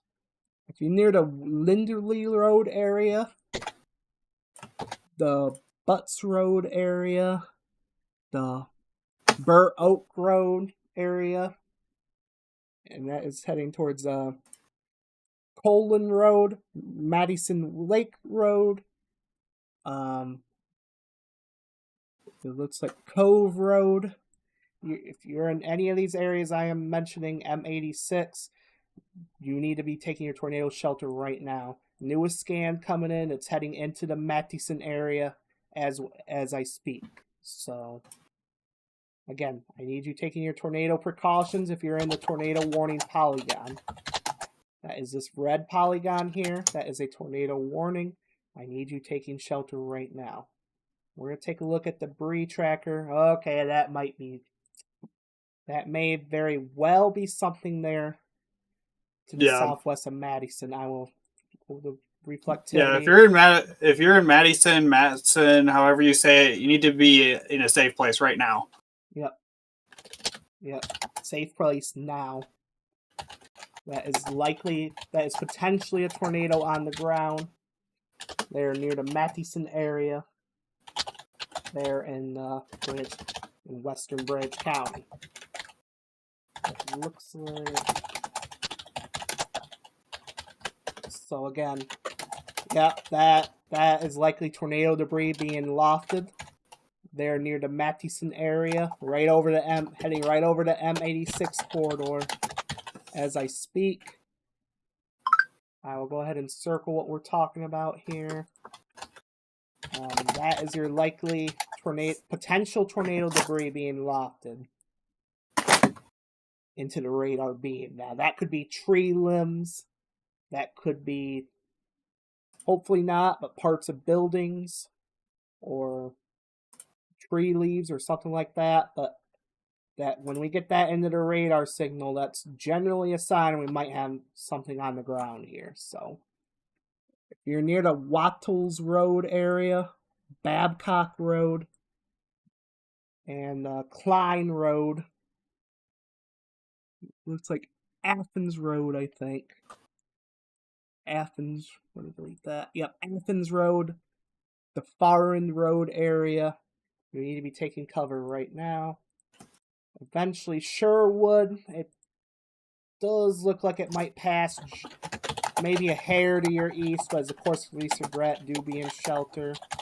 And it's eventually tracking towards the Hodunk and Union City areas. Now, we don't expect these to be longer track tornadoes by any stretch today, but these will be your brief spin-up tornadoes. Might be down a couple miles and then lift back up. Yeah. But again, I need you to be taking shelter right now. Lowest floor, small interior room. On the lowest floor of your building. If you got a basement or storm shelter, go there. And if you have like a bicycle helmet or bike helmet or something like that to protect your head and neck with, that would be helpful too in the event of flying debris. Or if you even have, like, as a last resort, a metal cooking pot to cover your head with. Just to protect yourself from flying debris. You got a pretty good wall cloud there, reported in Burr Oak. Okay. That would make sense. Via Twitter. Yep. It looks like we might need to watch, potentially. Might have another spot that we might need to watch, at least for higher winds. Near the Kinderhook area. There in Southern Branch County. Southeast of Bethel area. That could very well be another one of those areas of spin, at least producing higher winds. At the very least. But we may have to watch that area as well for the potential of a brief spin up as well down the line. So Canada Shores, Pearl Beach, Crystal Beach. Under severe thunderstorm warning at this time, but be aware at least higher winds possible in that area, 60, maybe closer to 70 miles per hour. But our main focus is the tornado warning in the Matthieson area, which just went past. We'll go back to debris tracker. Fortunately, it looks a little bit better. Now. Yeah. So it looks like, if anything, it was just one of those brief spin ups that we were talking about today. So, but again, that doesn't mean it can't. That doesn't mean it can't spin back up quickly. So, at the very least, definitely some higher winds. So, still be in shelter in the Matthieson area. Sherwood, this rotation's passing by you to the southeast, but we are seeing maybe a little bit of higher wind there too, maybe 50 to 60 miles per hour. If you're in the Batavia Center area, you are just outside the tornado warning, but you are seeing higher wind as well. And this is eventually heading towards the Hodunk and Union City areas. So if you are in these areas, I need you to be in your shelters right now. Last velocity scan looks a little bit better as well. Yeah, definitely a little bit more broad. Yeah. Compared to previous scans, so. There we go. Okay. We'll go back over to reflectivity real quick. And we're still seeing. This is the area we're watching. You can see how it kind of curls like that. That's our inflow coming in. That little notch air feature we're watching. That is where our circulation is, and that is where we did just recently what appears to have possibly been a brief tornado touchdown near the Madison area. Final determination on that will be up to the National Weather Service in northern Indiana, but it is something we will be watching. Absolutely. It looks like a new severe thunderstorm warning for Calhoun County. Severe for Calhoun, you said? Yep, tornado possible tag, 60 mile per hour wind gusts. That goes until 6:30. So.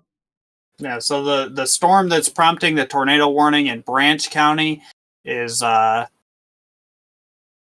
moving northward into parts of Calhoun County, and so that's why there's that severe thunderstorm warning on that with that tornado possible tag. It is not storming in Calhoun County yet. It will be soon, and it could have some strong damaging winds and perhaps a brief weak tornado as well.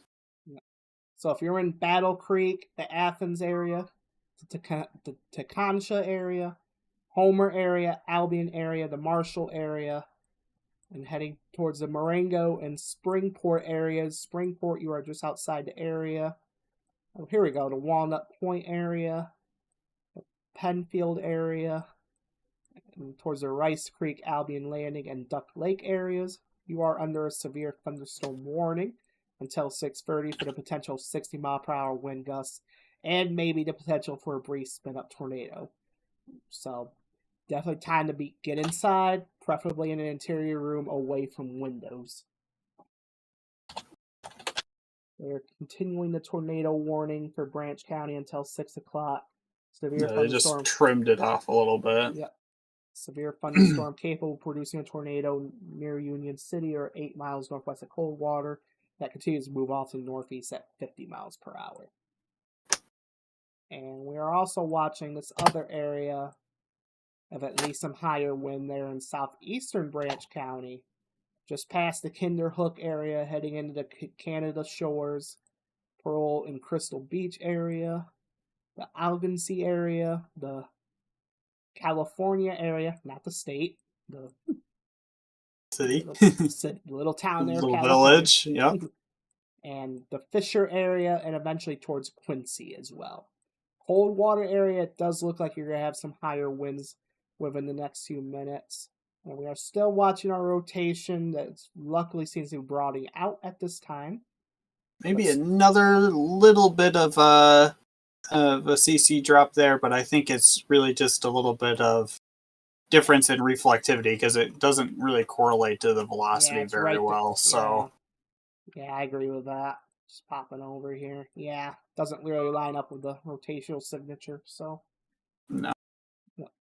Maybe another little area to watch there, just to the north of Kinderhook.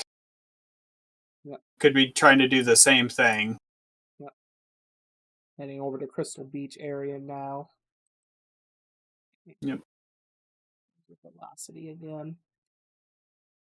Anything, Katie asking in chat, anything for Belding? The sky is looking a weird color. Nothing towards the Belding area is severe at this time. Just some rain, thunder, lightning. Yeah. Not about, could that looks maybe get some small hail out of it. We'll go to that real quick. And yeah. But if you're seeing a weird color and you want to take a picture and shoot it over to us, we'd love to get it. Yep. Please feel free to pass it along to us. And we've got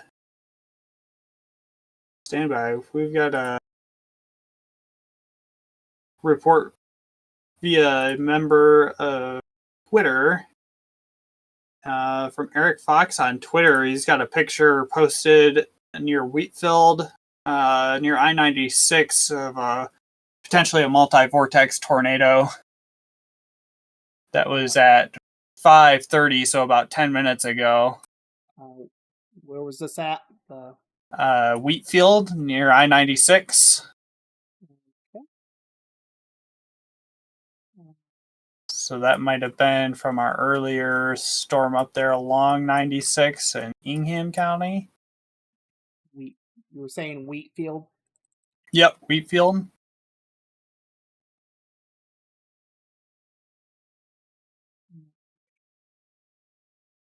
Yeah, that would match up. Just near the Williamston area, so. Yep, could have had a brief tornado there near Williamston a little bit ago. Yep. Once again, we're continuing to track that storm near or there in Branch County, moving up into Calhoun County for a tornado as well. Yep. It could have been briefly on the ground. Yep. Again, we're still seeing perhaps some broad rotation or at least some areas of gustier winds heading into the Hodunk area right now. So I need you to remain in shelter. Oh, it's Katie Mendenhall in chat. I didn't even realize it was you, Katie. Yes, send me a text if this guy's looking a really weird color. I'd love to see it.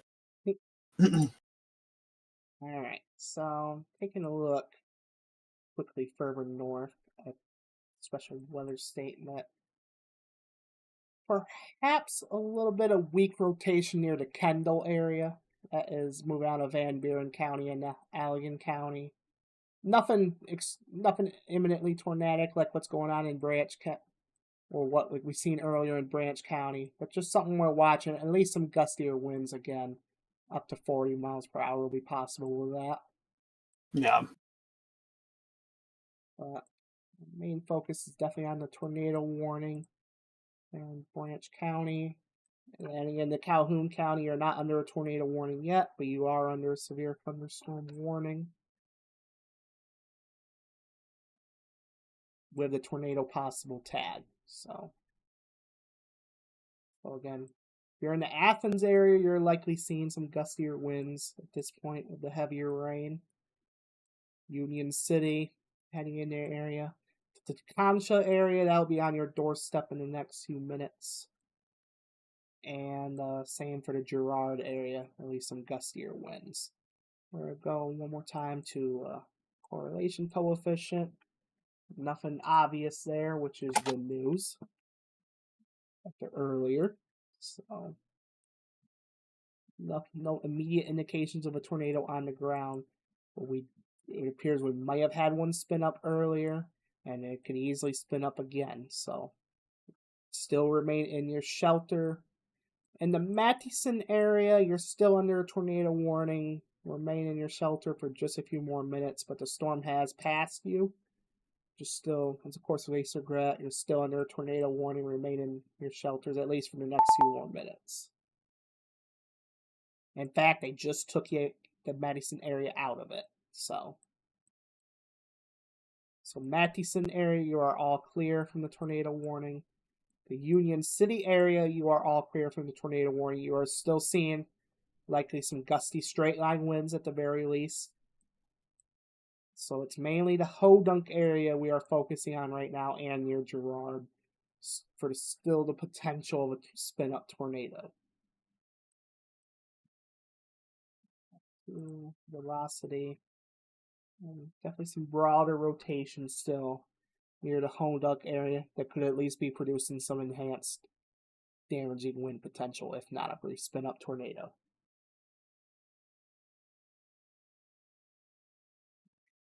Back to reflectivity. Oh, do you have something? Nope, you're good.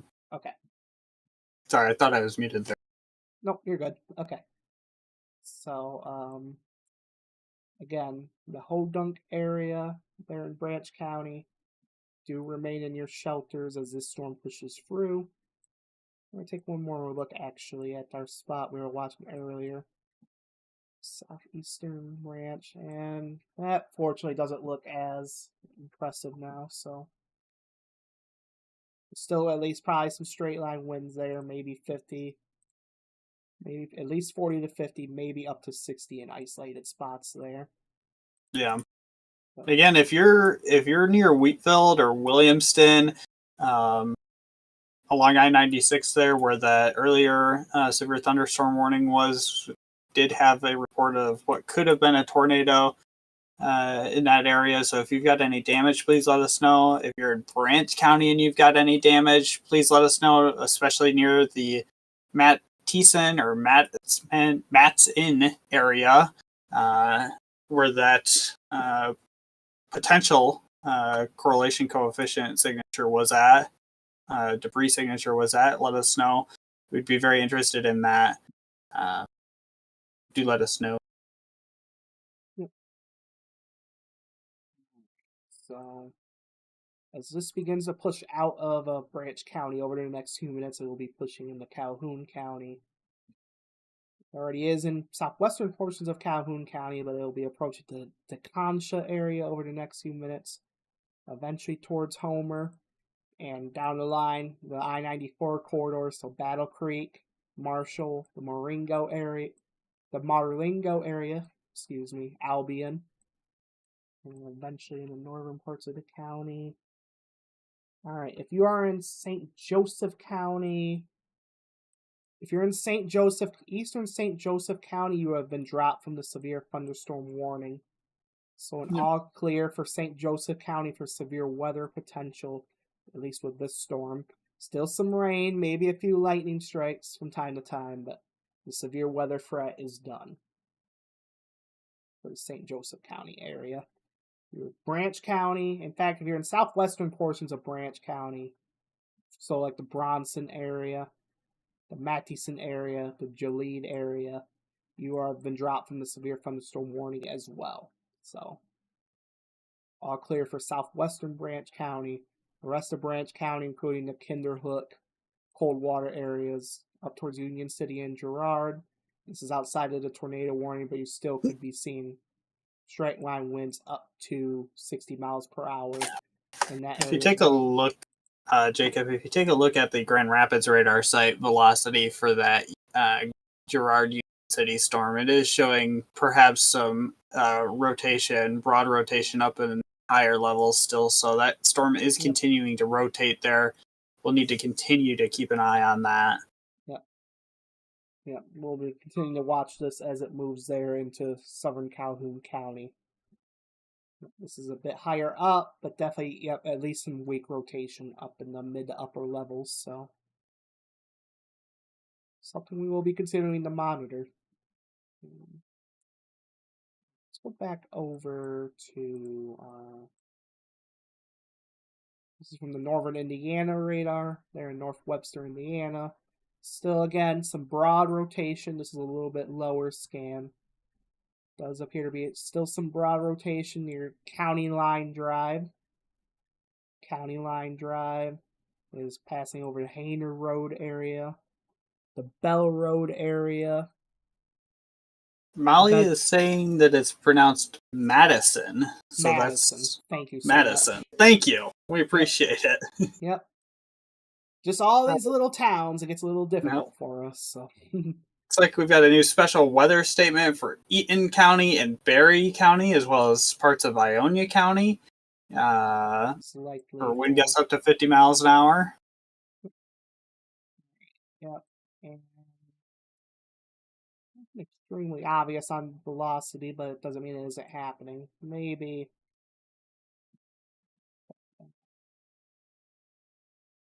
I think some convergence or something, maybe a little bit of weak rotation near the Collins area, Ionia County. That quickly. Just an interesting little feature there. So there's something on there. South of the Lions area, nothing imminently tornadic, but something we'll be watching. But yeah, looks like the heaviest cells with that will be near the Freeport area, east towards Lake Odessa, north of the Carlton area. An additional cell there south of the Sunfield and Mulliken areas towards Vermontville.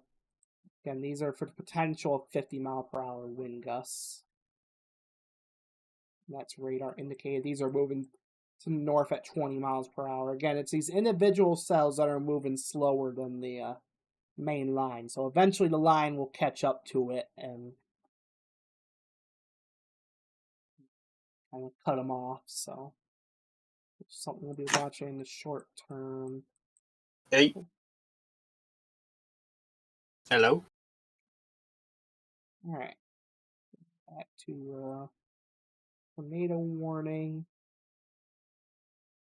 Back to velocity. Still some broad rotation just about out of the county into what county is that? Southern Calhoun County. Yeah, it's starting to rotate a little bit.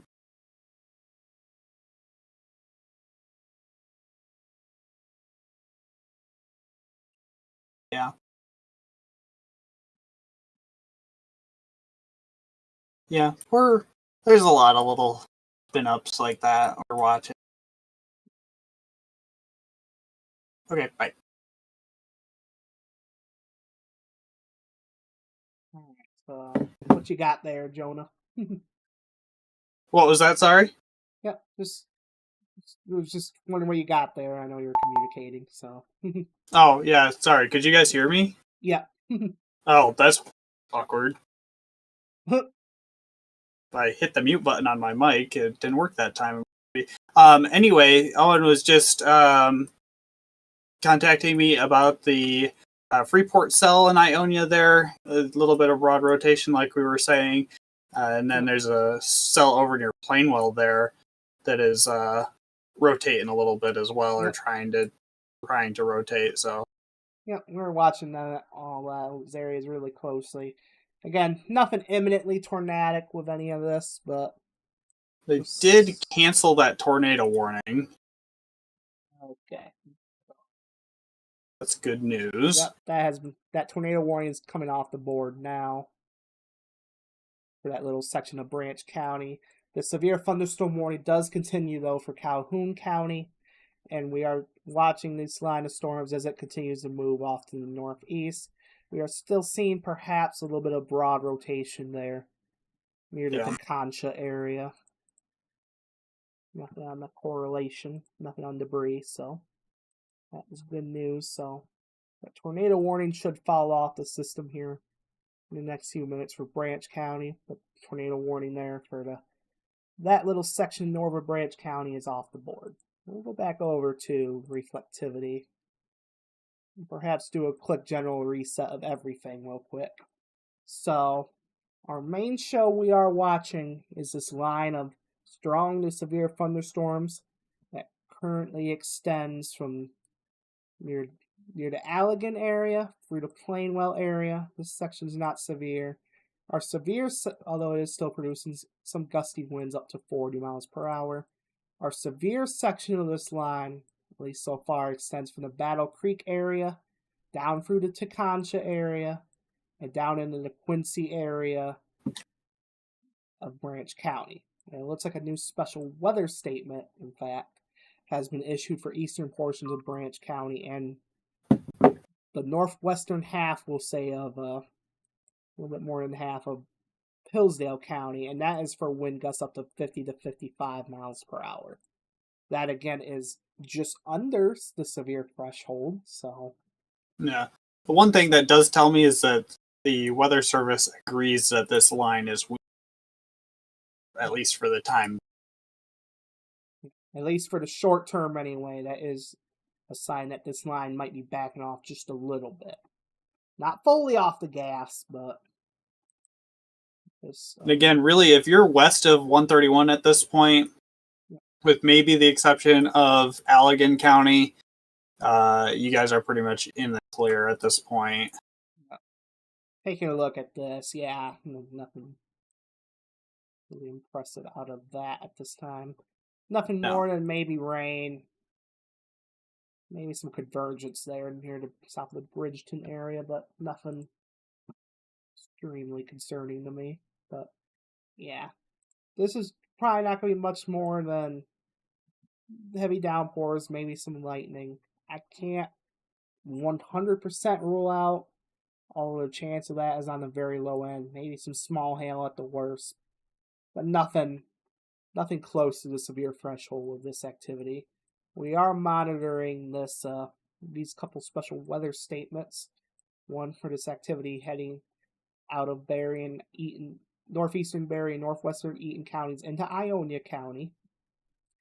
And we are watching, it looks like a cell that's popping up over the North Lansing area towards the Waverly, Delta Mills, Clinton Village area. Yeah. This is not severe at this time, but just something we are watching as well. Area rotation I was talking about near Freeport in Ionia County is, or near Ionia County, I should say, near Lake Odessa there in Campbell Corners, has weakened quite significantly. Yep.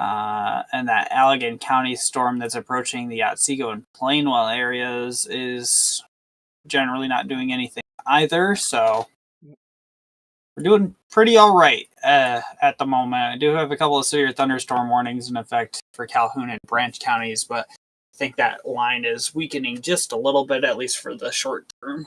Yeah. I'm looking here at northern Indiana radar. I do believe our highest wind potential will be over generally southern portions of the county. I know Battle Creek, you're likely seeing probably some gustier winds there, but it does look like the better wind potential, at least from this perspective. It's passing the Teconcha area, heading towards the Homer, Marshall, Marengo areas, and Albion down the line. So okay. Yeah, looking at that. Again, this is several thousand feet up, but definitely seeing still signs of 60 to 70 mile per hour winds in pockets. So probably at least 50 to maybe 60 mile per hour gusts in that section of the line.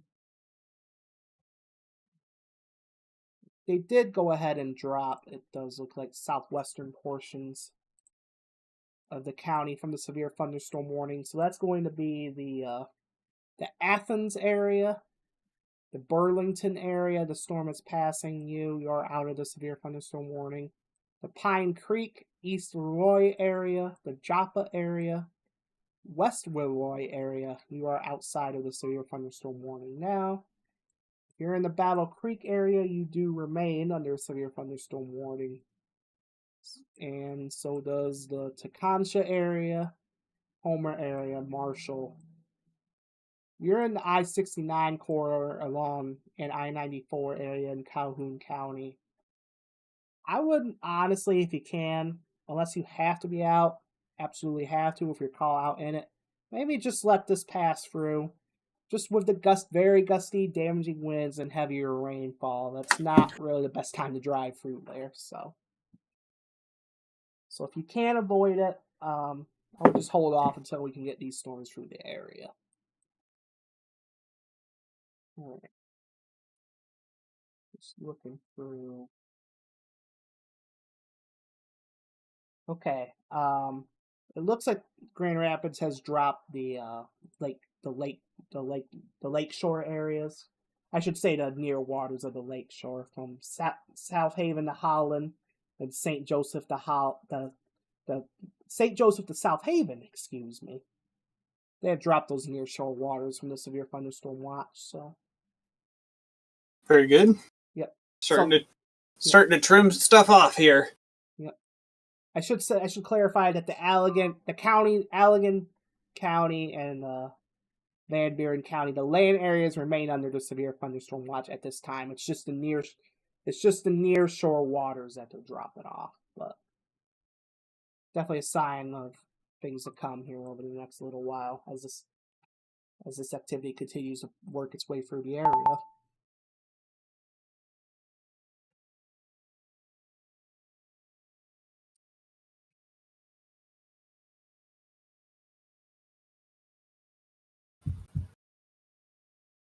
Let's go ahead and go back and focus on our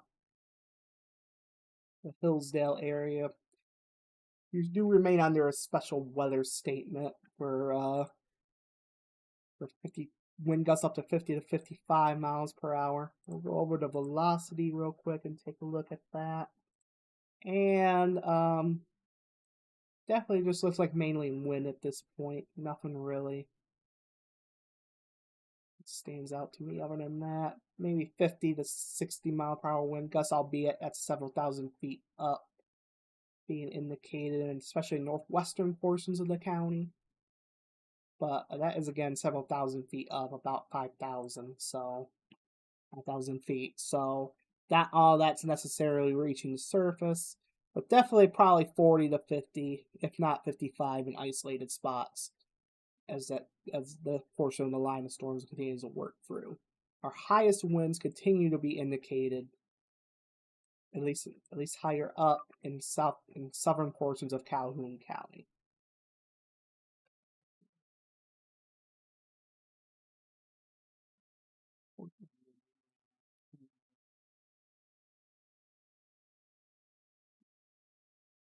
I will say this is further south in northern Indiana, but Portland, Indiana looks to have recorded a 59 mile per hour wind gust. That's further south, but just something to be aware of, that this line's still capable of that, of winds to around 60 miles per hour in localized spots at the very least. Go back to reflectivity real quick. Looks like our line, there we go. It looks like our storms are now working through the Battle Creek area proper. You are definitely seeing some heavier rainfall. Go back to the right radar. Heavier rainfall, likely some lightning, and probably some gusty winds as well. That will be heading into the Marshall area over the next few minutes.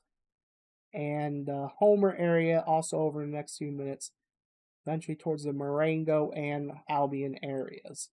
In Springport, you are not under severe thunderstorm warning as well, but this is an early heads up as this line continues to move off to the northeast, we will be watching that as well. Same goes for the Brookfield area and Olivet areas.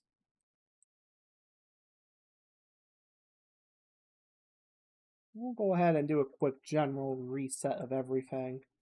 Real quickly, we are watching some isolated cells ahead of the line, nothing obvious in terms of imminent severe potential with these, really nothing more than heavy rain, heavy downpours, and some lightning, and along with maybe the potential of just gustier winds and small hail, but nothing immediately obvious. Our main show at this time continues to be our line of strong to at times severe thunderstorms in southwest Michigan. Looks like northern Indiana is updating their tornado watch. Well, Yeah, I'm not I sure do see that. what they trimmed or changed, but I think it's mainly I don't really see anything. locally. No, it looks like northern Indiana. But Yeah.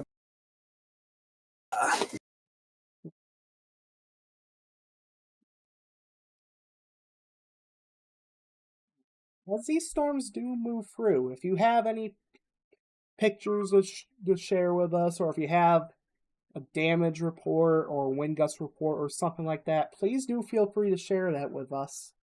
You can do so here in the chat, or scrolling through on the bottom of the screen, you will see a link to where you could submit those reports to us. WestMichiganWeather.net/report. Yep, there you go. Send that over to us. Yep.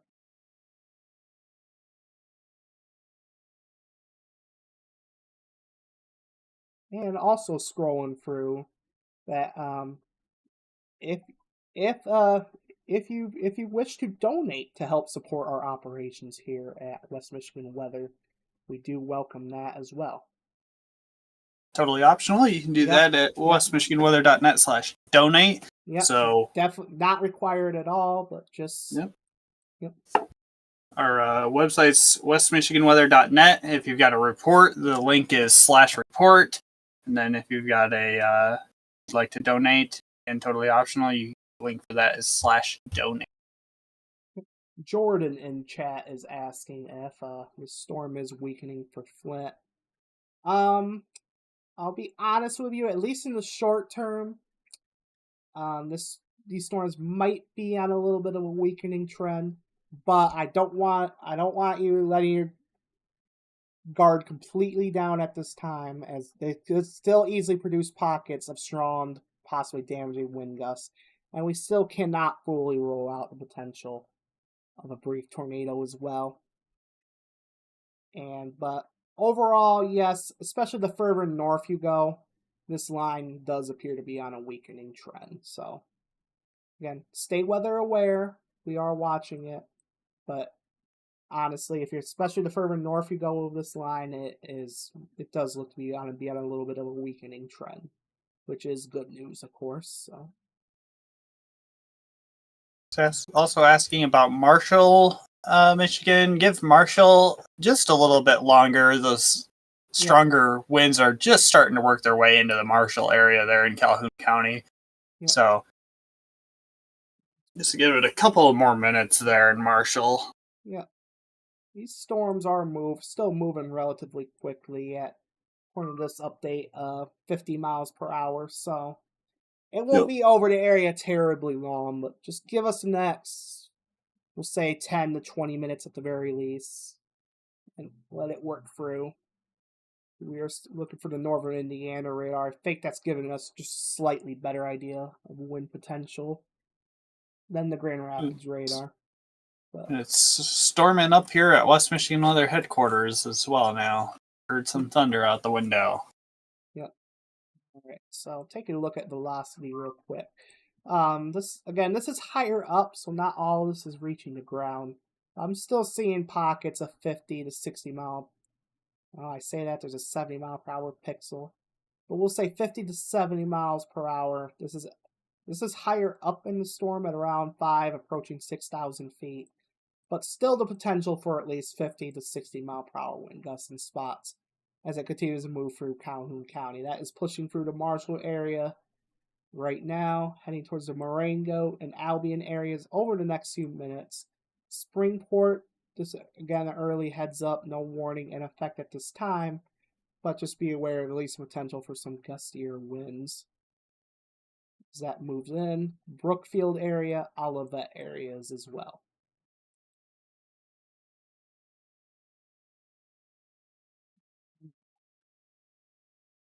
They are continuing the severe thunderstorm warning there for Calhoun County. They did trim more of the southwestern half of the county. So Battle Creek area, you have been dropped from the severe thunderstorm warning.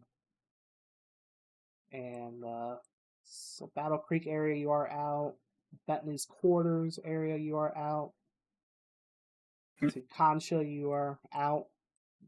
I would expect that Branch County warning will get dropped here pretty quick. Yeah. Probably the special weather statement too.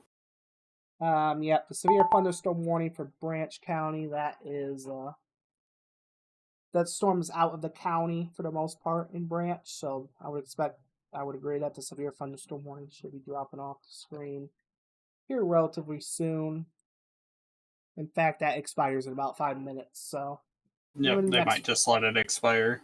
Yeah, within the next 5 minutes, that should be dropping off. Hillsdale County, you're not under a severe thunderstorm warning at this time.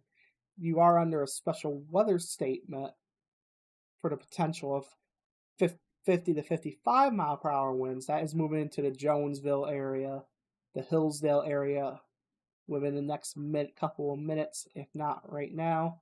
Heading into eventually towards the North Adams area, the Wheatland area, the Jerome area, and eventually towards Somerset. We are watching another severe thunderstorm warning just south of the state line there in the northwest Ohio. We may need to watch, depending on how that tracks, far southeastern portions of the county. Down the line. Yeah, no looks warning like yet, but it may just clip southeastern portions of the county. Just up and down the line. Just barely. Yep. Jordan in chat. Yep, Jordan in chat. Go ahead. Asking if the tornado threat will get lower. Generally, yes, as these storms, as they eventually weaken. I don't want to say it'll be completely zero, but yes, generally as the storms weaken, the tornado threat will generally start to go down as well. So, again, the tornado threat, it's not up there. I mean, it's not up there today, but we've already seen at least evidence of one potential spin up there in Branch County earlier, and we just can't rule it out especially along the stronger portions of this line from time to time. It could maybe spin up something brief.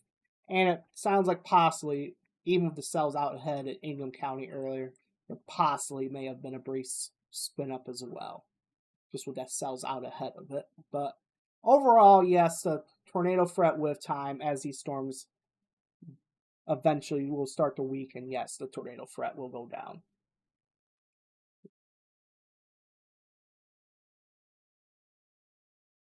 I am in the northwest of the Litchfield area, 1 mile northwest. The Litchfield area in Hillsdale County. 911 call center at 6:03 p.m. is reporting power lines down on Mosherville Road. It's power lines down there on Mosherville Road. That would make sense with the gustier winds moving through that area. Yeah, probably some likely 60 mile per hour winds moving through that area there in Hillsdale County into parts of Jackson County in the next few moments here. Yeah. There is no warning in a severe thunderstorm warning in effect for those areas at this time, but just with that report, just as a course of least regret, maybe get inside, stay away from the windows, just as a course of least regret. Looks like I also have at 6:12. This was at 5:54. Report just came in just now. Looks like the automated weather stations at the Battle Creek Airport that reported a 47 mile per hour wind gust. Should also make pretty good sense there. The kind of that northern fringe of that line there. Yeah. take a look at velocity again really quickly.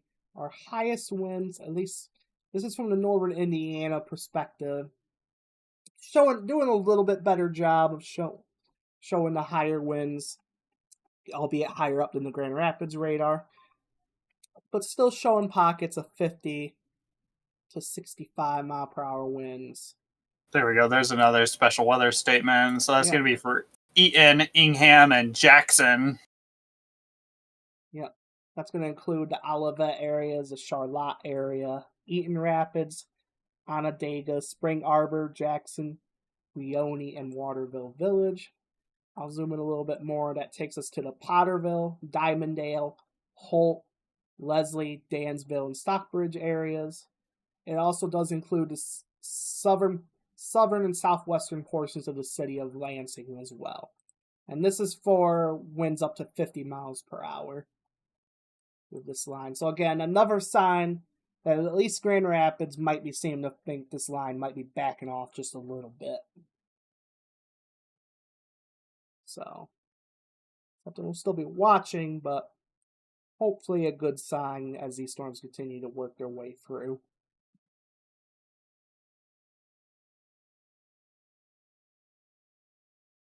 Yeah, velocity on the Grand Rapids radar is not impressive at all. Right. Doesn't even remotely relate to the northern Indiana radar site. Perhaps some gustier winds. This is not severe, but in the portions of Allegan and Berry counties, perhaps some gustier winds there as well. Yeah. Nothing close to severe limits, but perhaps 30, 40, maybe 45 at the max there. Stretching from the Hopkins area near the Orangeville area, and that's stretching to the east towards the Dowling area, the Schultz area over the next few minutes. So, again, nothing close to severe with that, but just something we're watching.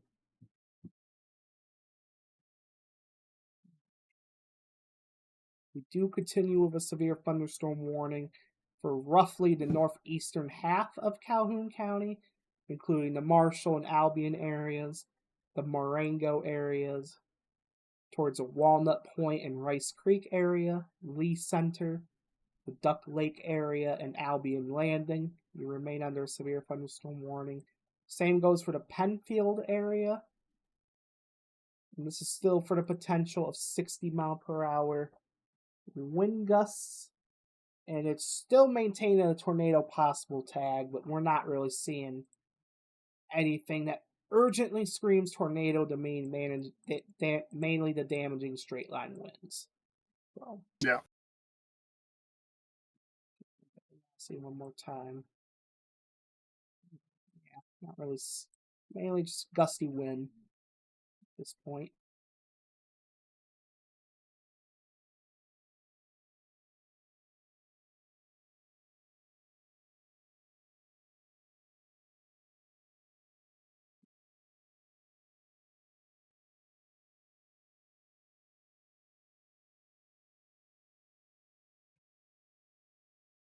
I do see in Berrien County, it's the Bertrand area in Berrien County. The public is reporting this was at 4:30. A large tree down on Madeline or Madeline Road in Niles.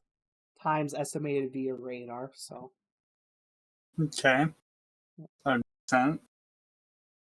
Definitely signs of gustier wind through there too. With large tree down there. So just looking through reports here. I'm not seeing not much more than that right now. Yeah.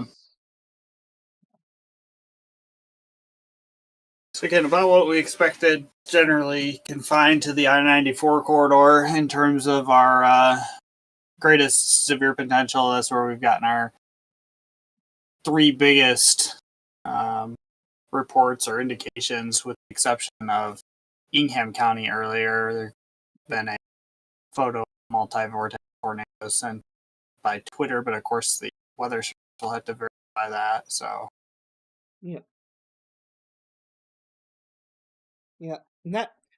and Yeah, any tornadic reports that we might suggest, that will ultimately, yes, as Jonah said, the National Weather Service offices out of Grand Rapids and Northern Indiana will have to be the ones that come out and determine that. And that particular area of interest will be what we saw earlier in Branch County, near the Madison area. The Madison area, that's where we saw potentially a tornado debris signature early on this afternoon for a brief period of time. So, interesting to see what they find out of that.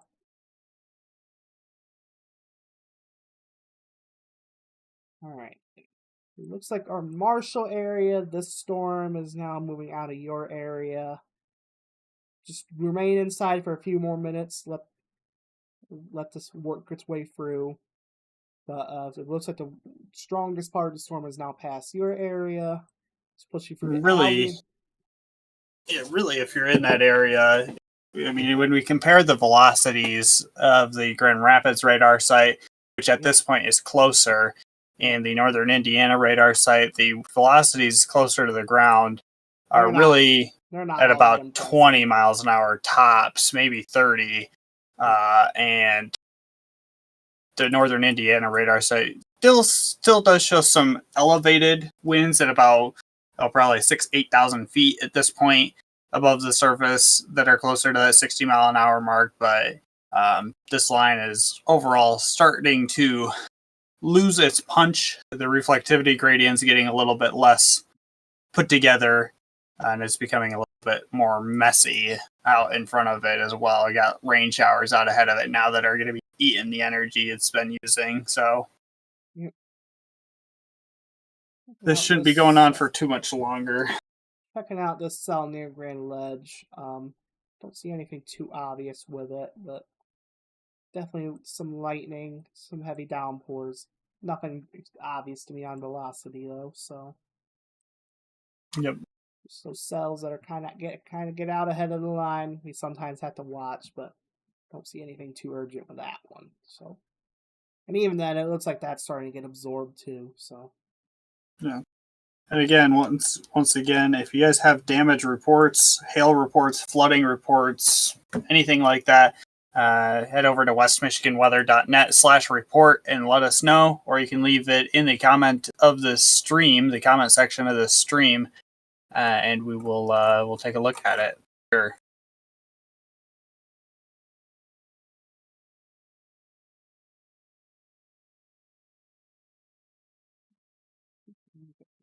again.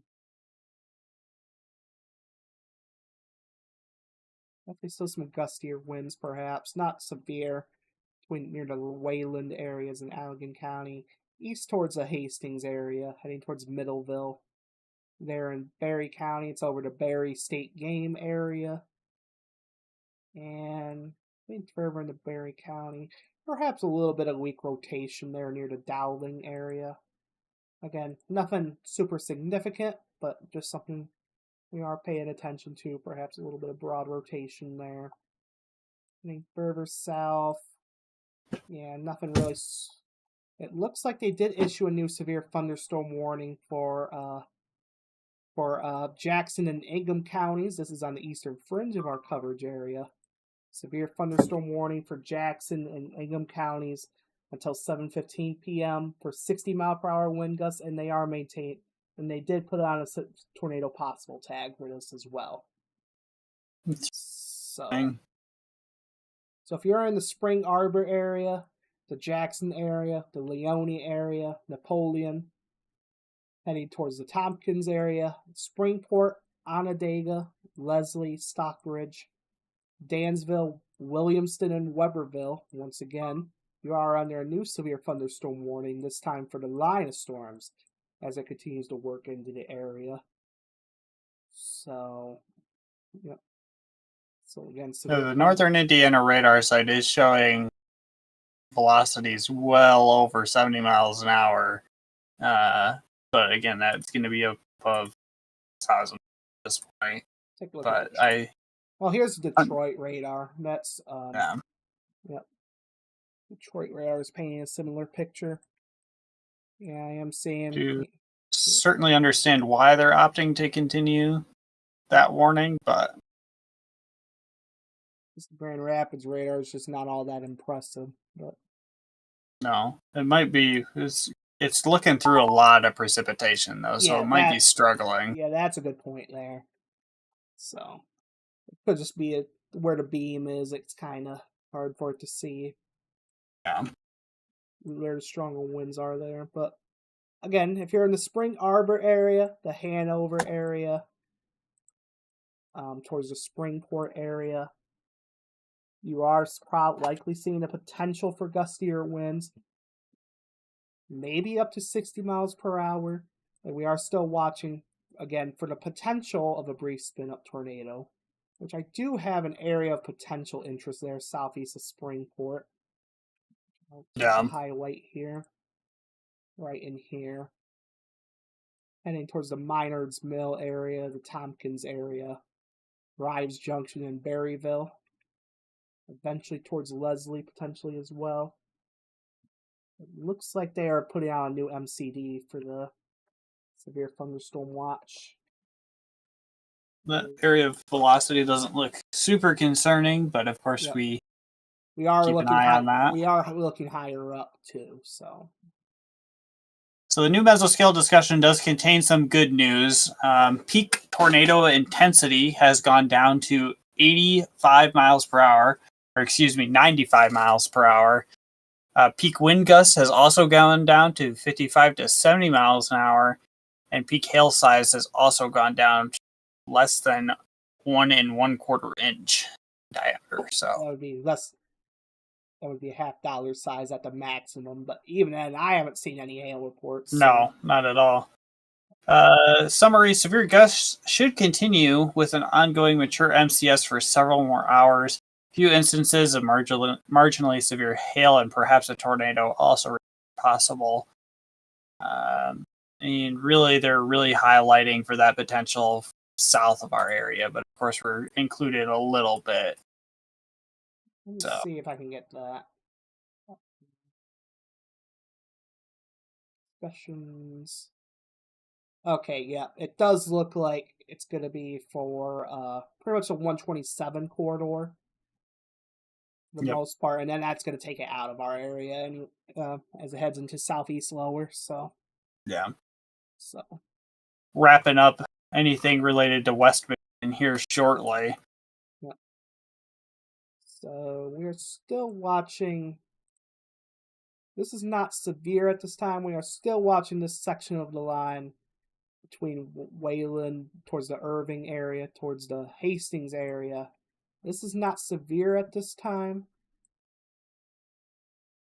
but we are still seeing some signs of non-severe wind gusts. Probably 30 to 40, and this is getting under 1,000 feet now. So. Yep. And at this point, I feel pretty comfortable saying if you're west of US 131, anywhere west of US 131, so between the lakeshore and 131, you're pretty much in the clear. We're not seeing anything besides some rain showers and maybe some embedded thunderstorms for the remainder of the evening. If you're east of 131, we're still continuing to track a strong to perhaps severe thunderstorm threat, especially as you approach the 27 corridor. But again, if you're west of 131, you're pretty much in the clear at this point. Yeah, I am highlighting that. So if you're near and west of the 131 corridor in the area I highlighted here, you are all clear for the severe weather threat this evening. You could still see some shower activity. I wouldn't even necessarily rule out a few rumbles of thunder, but the severe weather threat is wrapped up for the most part this evening, west of the US 131 corridor.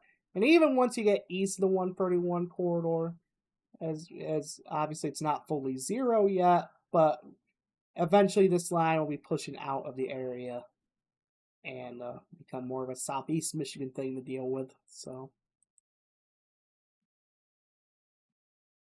notice, I don't know, it does look like a bit of a bookend feature there near the Wayland area. So I was just looking at that. Nothing too impressive from what I've seen on it, but I don't know. I think it's really hard. It's really hard to tell just because of how much rotation it's looking through. Yeah. probably getting attenuated there a little bit, but Yeah, and it's right in that radar artifact. yeah. Probably at least some gustier winds though. Yeah, maybe a little bit of an outflow Yeah. developing there. Yeah. Something to watch for the next couple of minutes. Yeah. But our main focus continues to be the severe thunderstorm warning now that is in effect for Jackson and Ingham counties. Again, this severe thunderstorm warning goes until 7:15 this evening, and as for the potential 60-mile-per-hour wind gusts, although we are continuing to monitor the signs of maybe a brief spin-up tornado as well. It looks like the strongest part of this storm is from tracking through the Spring Arbor, Hanover areas, into the Sandstone area, heading into Jackson over the next few minutes. The Tompkins area, towards the Springport is passing by you right now, heading into the Onondaga area as well over the next few minutes. Yeah. And We've got Jordan asking in chat if Flint is going to be missed again. Jordan, again, like we said last time, Flint is not totally out of the woods yet, but I think the line is weak just to continue to be weather aware. What do you think about that near Tompkins there, south of Onondaga there? Oh, okay. Let me look at that. Just near the Jackson Airport. I see it now. That looks a little interesting there. Probably at least some gustier winds, if not some rotation. Yeah. It'll be interesting to see what the next scan looks like on that. Yeah, but looking at it from the Detroit radar. Yeah. Yeah, definitely looks probably more like straight line at this point, but definitely something to watch. Maybe a little bit of convergence there or divergence. Yep. I do have an update to pass along on the watch front. If you are in Branch, Cass, and St. Joseph counties, the Northern Indiana office has dropped a tornado watch for the area. So that takes down the tornado watch for our area. Hillsdale County, you continue under severe thunderstorm watch. And also on the Grand Rapids office side of things, Van Buren County, you have been dropped from the severe thunderstorm watch as well. So we are continuing to clear counties as this line of strong and occasionally severe thunderstorms continue to work its way through. Yep. Absolutely. Just checking in on our Wayland storm there again. Still possibly some gusty winds. 30 to 40 miles an hour there, but it's quickly moving out of Van Buren County and really only begin affecting Berry County. Yeah. Again, nothing severe there, just continuing. I will say heads up into southeastern portions of Kent County as well, into Ionia County, perhaps. Nothing severe with this activity, but just probably some gusty winds. They're heading into the Caledonia area over the next little bit. Absolutely. Eventually towards the Lowell area as well. Again, nothing severe, but probably some gusty winds, 40 miles an hour or so. Be a good maximum, I bet. Eventually, perhaps heading towards looks like it might pass southeast of the airport, but of the GR airport. But the good news, that area near Tompkins and the Jackson Airport in Jackson County that we were kind of watching, that last scan kind of got rid of that area of interest for me. So continuing straight line damaging wind threat, around 60 miles per hour possible. The Detroit Doppler radar site is continuing to show some wind speeds well above the surface, close to 8,000 feet. At about 70, 80 miles per hour, but those are likely not mixing down to the surface that strong. Yeah, it would probably be 50, maybe 60 in localized spots there in Jackson County. So, again, as a course of least regret, definitely be inside. Be away from those windows, preferably an interior room, lowest floor. But, and also just be aware, because we do have that tornado possible tag still, that there still could be the smaller chance of something spinning up very briefly. Checking on that near Eaton Rapids. Okay. Not too much there at this time, but something we might have to watch too. Yeah. Eaton Rapids. Going back to the Grand Rapids radar. Yeah, perhaps some broad rotation there. Nothing too concerning though. So near the There we go. Charles Wharf area. Finally, they got the notification. They canceled the tornado watch for northern Indiana, I-94 there. Finally. Yep.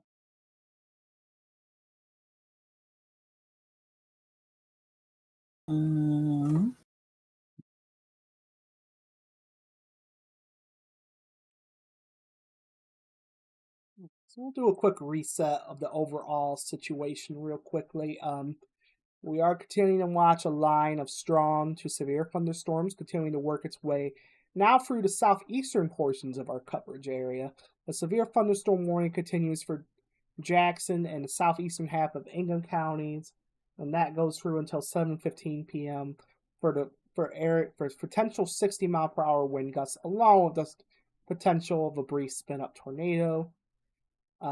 We are also watching currently non-severe sections of the line southwest of the Lansing area and back towards mainly northern Berry County, extreme northeastern Allegan County, that is beginning to move in the southeastern portions of Kent County and into Ionia County as well. Non-severe at this time, but maybe some gusty winds along with heavy rainfall and lightning. Same goes with the Lansing area. Our severe portion of the line is southeast of Lansing towards the Jackson area, eventually heading towards the Leslie, Stockbridge, and Dansville, and potentially Williamston areas as well. So, and then once you get north of this line, we are still watching some garden variety storm activity in the portions of Montcalm and Newaygo counties, but nothing close to severe with that activity. Mainly just some heavier rain and lightning. A couple interesting velocity signatures there, but nothing too concerning to me. Maybe Greenville. Looks like convergence or something of that nature. Nothing too concerning. And goes maybe with that east of the Ashland area. West of the Sand Lake area, in fact. So I can hear the lightning hear the thunder from it. Yeah. Again, nothing obviously concerning, but something we'll just be watching along this line as it continues to work through. Yeah, that's Ohio. Okay.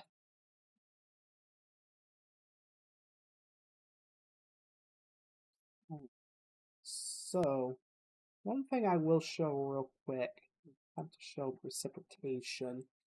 We don't have a legend for this loaded onto my system yet, but what I will show you is we are seeing some pockets of heavier rainfall. Like, this is radar estimated, so we'll be interested to see any ground truth. But I am seeing pockets of 1 to 2 inches of rain in Allegan County.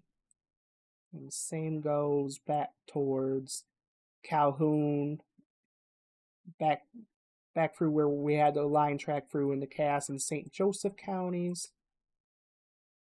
And similar picture. Northern Indiana radar. So, if anything else, these storms are producing some pockets of heavier rainfall too. So, which goes back to the flooding concerns that we were discussing earlier as well. So, again, we do remain under a slight risk of excessive rainfall from the Weather Prediction Center across the vast majority of our area. I'll load it up. Yep, pretty much all. Well, including the far northwestern corner, north of Ludington there. The vast majority of our area is under slight risk of excessive rainfall through tonight. So, if anything else, even with a severe threat backing off, the heavy rain threat's still there. We'll have to watch for some areas of flooding. If you do happen to encounter any flooded roadways, turn around, do not drown, find an alternative route. So, okay. We'll go back to our severe thunderstorm warning real quickly. That is continues for Jackson and southeastern Ingham counties. It looks like the strongest portion of our storm, looking from the Detroit radar, is pushing through the Jackson area right now, heading to the Onondaga area, heading into the Leone area and Napoleon area over the next few minutes. Same goes for the Liberty area. It's moving in right about now. Eventually towards the Stockbridge, Dansville, the Waterloo Village, and eventually up towards the Williamston and Weberville areas. Again, this is primarily for the potential of 60-mile-per-hour wind gusts and spots, but we are also watching the smaller potential for a brief spin-up tornado as well. Out of curiosity, Jacob, how fast is that storm moving with the severe thunderstorm warning? It looks like it's slowed down a little more at 45. Yeah, I was going to say, yeah. So. Also taking a look back at our Caledonia area and Middleville, Freeport area in Kent and Berry counties. Maybe a little bit of very broad, very weak rotation starting to develop there. Oh, yeah, I do see what you're talking about now. Yeah, nothing imminently tornadic, but something we'll be watching, of course, over the next little bit. Okay, you guys hear the thunder through my mic? That was a loud one. Yep, loud over there. So yeah, that was a loud one. Yeah, but yeah, perhaps a little bit of broad rotation there, but nothing too out of hand there. Maybe a little bit of something towards the Middleville area as well, but again, Jacob, if you've got this for just a second, I'm going to take a look outside and see what's happening out the window at headquarters here. Yep, go ahead. Yep. While Jonah goes ahead and takes a look at the conditions outside headquarters there, again, just watching a little bit, perhaps some broad rotation near the Caledonia areas, perhaps a little something towards the Middleville area. Again, nothing imminently tornadic, but something we are watching. Our main focus continues to be the severe thunderstorm warning for Jackson and southeastern Ingham counties until 7:15 this evening. And we are still watching some gustier winds, perhaps from the Onondaga area towards Leslie. Moving through the Jackson area, perhaps a couple pockets of very broad rotation. Again, I don't see anything immediately tornadic. It looks like we do have a new severe thunderstorm warning for southeastern sections, of Hillsdale County. And that is for 60-mile-per-hour wind gusts, primarily. This is primarily for eastern portions of the county, southeastern portions. So like the Pittsford area, the Ransom area, the Waldron area, towards the Hudson area. Zoom in, get some smaller areas. The Steenburg area, although that storm is moving out of that area. Those look like we have the Osseo area, Shady Side, the Betzer area, Waldron, Prattville, Lickley Corners area, the Locust Corners area, up towards the Wheatland area.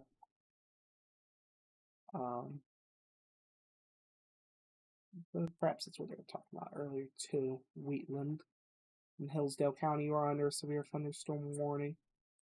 That's for 60-mile-per-hour wind gusts. They did update our severe thunderstorm warning that we have been watching for Ingam and Jackson counties. They did trim off portions of western and southwestern Jackson counties. So like the Springport, Concord, Pulaski areas. Towards the Hanover area, you are outside of the severe thunderstorm warning now. These storms has passed. Still seeing some rain, perhaps hearing some thunder, but the severe threat has passed your area. I'm going to take one more look at velocity real quick. Go over to Detroit radars, starting to get closer to that direction. And take a look at velocity. Still some pockets of potentially gustier winds. We are seeing higher velocities back off to the west. Some of that looks to be noisy though. And even then, not reaching the ground most likely, but pockets of 50 to maybe 60 mile per hour winds in spots. Northwest of the Leone area, towards the Leslie area. Perhaps a little bit weaker rotation as well, but nothing imminently tornadic, but we are watching it. And Looks like Grand Rapids just updated their severe thunderstorm watch. If you didn't catch that, yep, they did. And if you are in Allegan, Barry, Calhoun, and Kalamazoo counties, you have been dropped from the severe thunderstorm watch. So that means the 131 corridor, for the most part, is finished with the severe weather threat.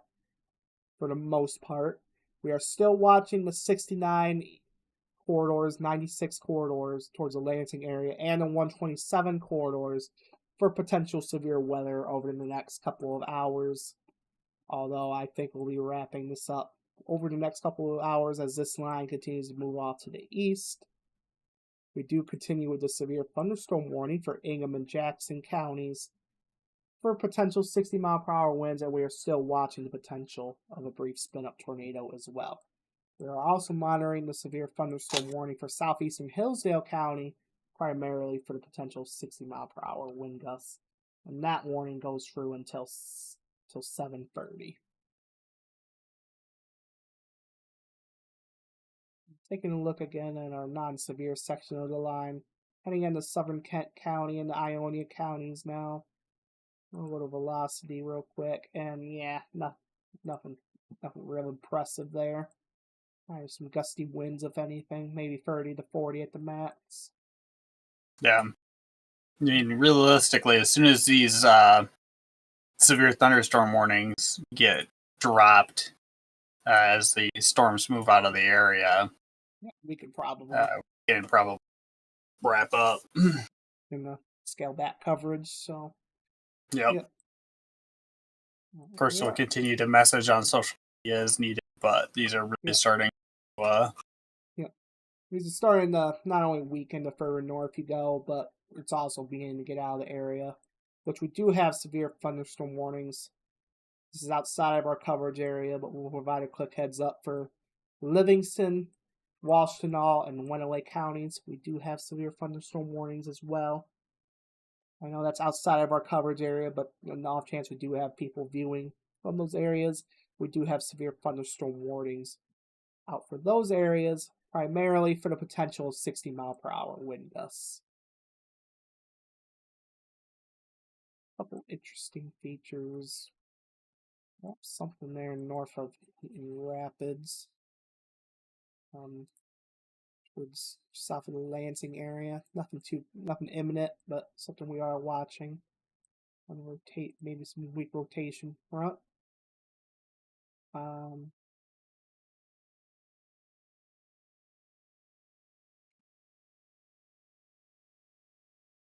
Not seeing anything new on the report front. Again, if anyone has any reports of damage or wind gusts or something of that nature, if you want to go ahead and pass that along to us, you can do so here in chat or at www.westmichiganweather.net/report. Or you could also tag us on our social media platforms as well. And we can eventually, we will get those out. We're friends at the Weather Service, so and we also want to remind you guys to like and share the stream if you are viewing, and if you're on YouTube, feel free, and Twitch, feel free to follow and subscribe us over there, so you can catch us during future severe weather streams or other updates we might be doing. So.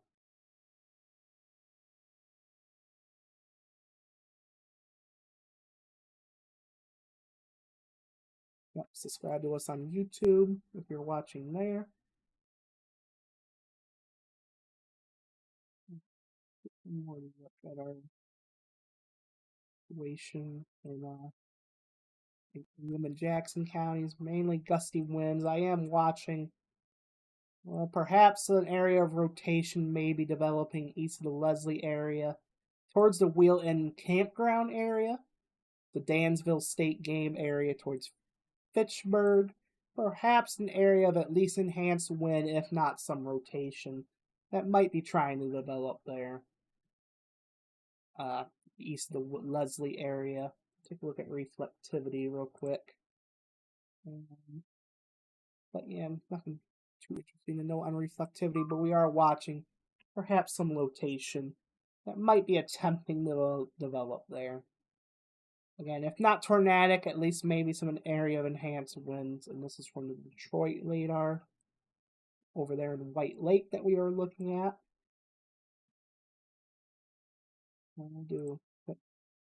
This is still a few thousand feet up, but at least 60 mile per hour winds or so being indicated. But about just over 3,000 feet up, so probably at least 50 to 60 still at the surface, possibly in that particular area. Otherwise, I'm seeing 40 to 50 the further south you go. So that area in particular, we'll need to watch over the next few minutes. They're east of Leslie.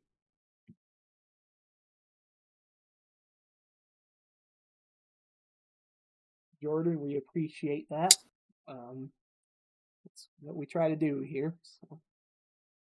Might not be always able to answer all of the questions that we get in chat, especially if it's a little bit busier, more significant than this round of severe weather has been. But we do our best to interact with everybody. A little bit of an update from Grand Rapids via social media. The National Weather Service in Grand Rapids issued at 6:50 p.m. local time. So strong thunderstorms reaching the Grand Rapids and Lansing area around 7 p.m., capable of strong winds and heavy rain. So they're no longer really messaging severe hazards, but we could still see some strong gusty winds moving in Grand Rapids and Lansing areas. So it'd be this general area they're mentioning. These are non-severe thunderstorms, but still some gusty winds and heavy rainfall possible this activity as it continues to lift off to the northeast. Again, not severe, but heavy rainfall. Gusty winds probably 30 to 40 miles per hour based on what I've seen from radar. We're still focusing on our severe portion of the line. It is now pushing east of the 127. Pushing east of 127 now for the most part. Heading towards the Waterloo Village area. Heading for Glass Lake right now. The Stockbridge area over the next few minutes. Towards Dansville. In Williamston and Weberville, as you're still in a severe thunderstorm warning, as the course of least regret do remain inside, sheltered away from windows, but it does look like I think the strongest part of this line may end up passing to the south there, based on current trajectory, but as the course of least regret do remain inside. And our that main line is really east of Jackson at this point. Yeah. So really far eastern portions of Jackson and far eastern sections of Ingham County, especially southeast Ingham County. So we will only have to worry about storms here for another few moments, it seems like, at least in terms of severe. I am taking a look at velocity now, and I do think we have increasing rotation there southeast of Dansville, near the state game area. Is that Jackson or? That's Ingham County, southeast Ingham. Look at that just a moment here. At least from the Detroit radar. Again, not necessarily tornadic, but although that could be we still have the tornado possible tag. So that is something we are still watching for, but at least enhanced winds there. possibly near the Wheeling Campground area, Dansville State Game area. And, Don't see anything immediately concerning on the debris tracker. Yep, we'll take a look at that real quick. Yep, I concur with that. Nothing imminent in terms of tornado debris or a tornado on the ground, but something we will be monitoring over the next few minutes for far southeastern portions there of Ingham County.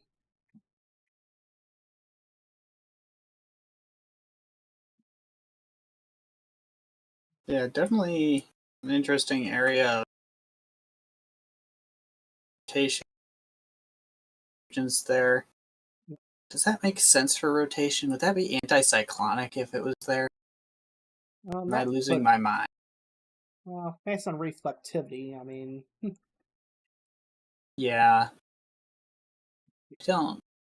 Yeah, well, either way, at least possibly an area of higher wind there south of Dansville, so... It is a pretty tight couple. Yep. So, let's see what Grand Rapids has. I'm gonna try to look at a cross section that way. Yep. A second. And we are watching perhaps some rotation developing south and southeast of the Dansville area. That's going to be heading towards the Millville area over the next few minutes, north of Stockbridge. So if you're near like the M52 and M36 area, just as a course of least regret, definitely be inside away from windows. We may be watching perhaps some rotation or at least areas of higher wind beginning to develop. It's Toledo in Ohio. Wintertime 17 is asking on Twitch. Is Toledo, Ohio safe in the elongated severe thunderstorm warning? Toledo, that is out of our coverage area, so I'm going to be directing you towards local media out that way or the National Weather Service in Cleveland.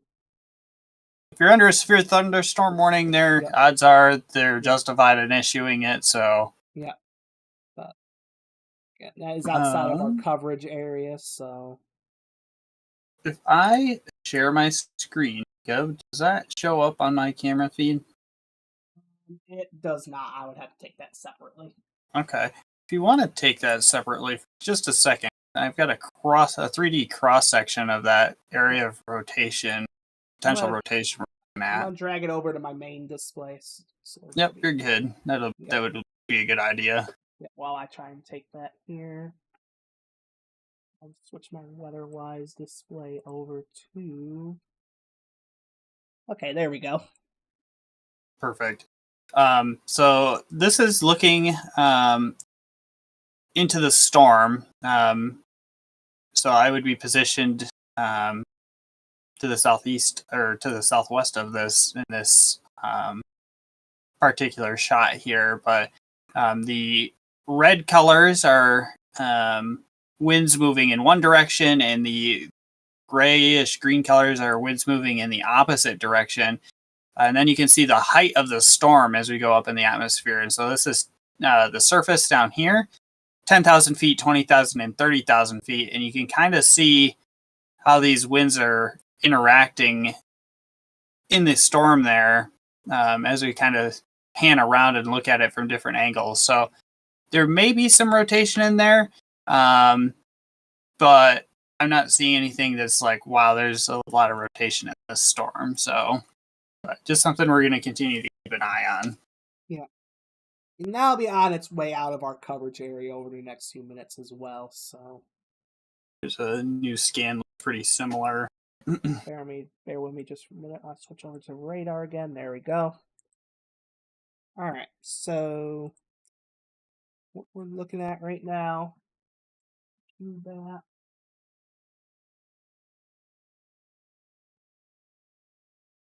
There we go. Okay. So it does look like we are continuing to watch this area south of the Dansville area. Again, as we were just looking over, nothing that imminently screams tornadic, but at the same time, as a course of least regret, probably at least some higher winds there. Okay, that's Ohio. Okay. But if you're south of the Dansville area, towards the Millville area, north of Stockbridge, definitely be inside away from windows over the next few minutes as this continues to track on through. Yep.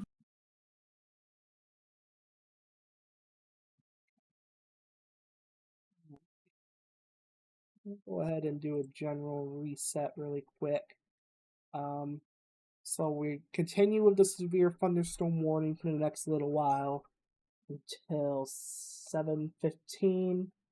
So about 15 more minutes or so with severe thunderstorm warning for Ingam and Jackson counties, particularly east of the 127 corridor. Now is where the storms are, and we also that is our most intense portion of the line. Once you get northwest of there, stretching from near the Grand Rapids Gerald R. Ford International Airport east towards the Clarksville area over into Grand Ledge into the Lansing area. We are watching some non-severe thunderstorms that could be producing gusty winds and heavy rainfall in addition to lightning. I don't mean to interrupt you here, Jacob, but take a look at debris tracker over near that Dansville storm. We might have a little bit of a debris ball there. Take a look at that.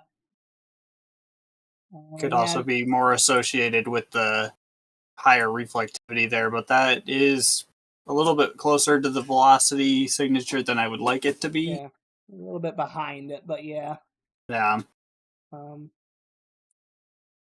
Yeah, so it is a little bit behind it, so I'm not 100%, we're not 100% confident on this as being tornadic debris, but just with the velocity signature and that indication, even though I do not think it's tornadic at this point, we'll be watching that over the next few scans. But if you're in the Millville area, just kind of as the course of least regret, I would consider taking tornadic shelter precautions just for the next few minutes, because even if it's not a tornado, that could definitely be an area of 60, possibly 70 mile per hour winds moving through that area. I do have 60 to 75 mile per hour, nearly 80 miles an hour. That's about just under 3,000 feet up. So probably 60 to 70 mile per hour winds if at the very least, whether it's rotating or not. So they're continuing that severe thunderstorm warning with the tornado possible tag still included there. Yeah. It does look like they did drop the 127 area, so Leslie, Jackson, down towards the Liberty area, you have been dropped from the severe thunderstorm warning. So it is really just the eastern Jackson counties, and particularly south. It looks like we do have a tornado warning now for far southeastern Ingham County. A portion of that east of the Dansville area, that is a tornado warning now in effect. It's just loading in our system here. That goes until 7:30 for east central Ingham County, just that small area near the Millville area. You are under a tornado warning now. And that does correlate with that area of potentially a debris ball that we saw just a few moments ago. So if you are in the Millville area, just southeast of Vantown area, I'll go ahead and throw off some roads here. If you're near the Swan Road area, Dites Road, Proctor Road that's passing right now. If you're near the Cooper Road area, Stockbridge Road south, that is M52 through there. And if you are eventually heading towards Burden Road and Kane Road, you need to be seeking shelter right now for a potential tornado. We're going to go back to debris tracker real quick, and it does look like that did go away, at least from the Detroit radar. So, which is good, but again, if it was down for 10 seconds, it could easily come back down for 10 seconds. So and if anything else, even if it's not tornadic, we're seeing signs of at least 60 to 70, if not slightly higher winds pushing through. So that could cause just as much damage as a weak tornado. So, So again, if you are in this red polygon across this small section of east central Ingham County towards the Millville area, southeast of the Vantown area, I need you to be taking your tornado precautions now. That is your small interior room on the lowest floor of a sturdy structure. And if you have a basement or storm shelter, go there. No mobile homes and no vehicles. If you can, grab a bicycle helmet, baseball helmet, football helmet, or even a metal cooking pot as a last resort to protect your head from potential frying debris. I know it might look silly, but looking silly does not matter right now. So it's about protecting yourself from potential frying debris. And looks like rate of scan. It looks like it is broadening out again, but still some higher wind. So looks like another one of those things where it might have spun up briefly and then broadening back out. That's been the general theme of today. Is these brief little spin ups. They're not going to be on the ground very long, but just in that little bit that could cause some problems. So if you're in the Millville area, I need you to remain in your shelters. Southeast of Vantown area, if you're along Carter Road near the M52 and M36 intersection, still remain in your shelters over the next few minutes. Jordan, that's not near Flint. Nope, as well southwest of the Flint area.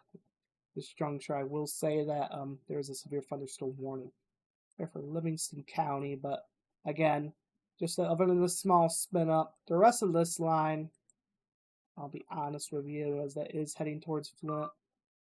I do think the worst of it's going to stay probably just south of there. So,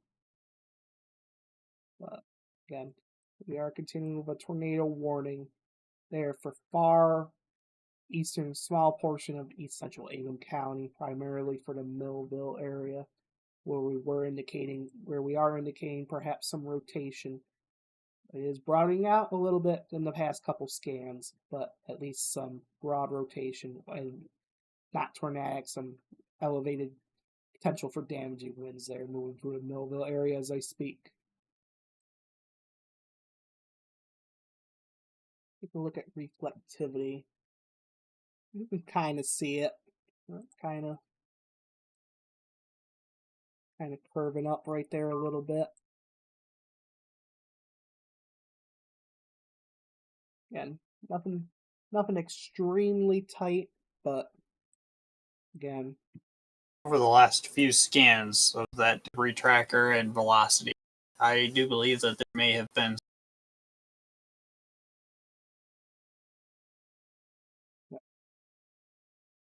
Go ahead and loop this real quick. Continue to take shelter there if you're under that tornado warning. Bring up the loop real quick. Also have a severe thunderstorm warning in effect for Jackson County for 60-mile-per-hour winds and a possible tornado. So weather aware there as well. I will say Jackson County, I do think the worst of the storm is now pushing the east there. It's looking like it's kind of submerging there, out east there towards a US 23 corridor towards Ann Arbor, it does look like, but yeah, definitely. So once this tornado warning gets dropped, we're probably going to be good to go here. Yep. We'll do one more overview before that. I do think, I agree. After the tornado warning, we can begin to I would anticipate that will get canceled here any minute now that signature is kind of dissipating. Yep, dissipating and also tracking out in the Livingston County. So I'm not seeing anything from Detroit on that. So again, tornado warning does continue for a few more minutes. Well, it does continue until 7:30, although I do have reason to believe that will probably end up being dropped earlier than that based on its current trajectory. But tornado warning does continue for the next few minutes across a small portion of east central Ingham County, primarily for the Millville area to where we have been watching some rotation that might have attempted to drop something down very briefly. But if it's not tornadic at this point, definitely still some higher winds there. Pushing through the Millville area, and we'll be moving out of the area into Livingston County over the next few minutes. But if you are M52 and east at this point, so Topping Road, Swan Road, Cooper Road, Dansville Road, Iosco Road, really from Howell Road south, from M52 and Howell Road south towards Topping Road. I still need you to be in your tornado shelter areas for the next few minutes. Let the storm work on through. Clinton and Eaton County have been removed from the severe thunderstorm watch as well. Yep, so Clinton and Ingham and Eaton County, excuse me. Clinton and Eaton County have just been dropped from the severe thunderstorm watch. That leaves just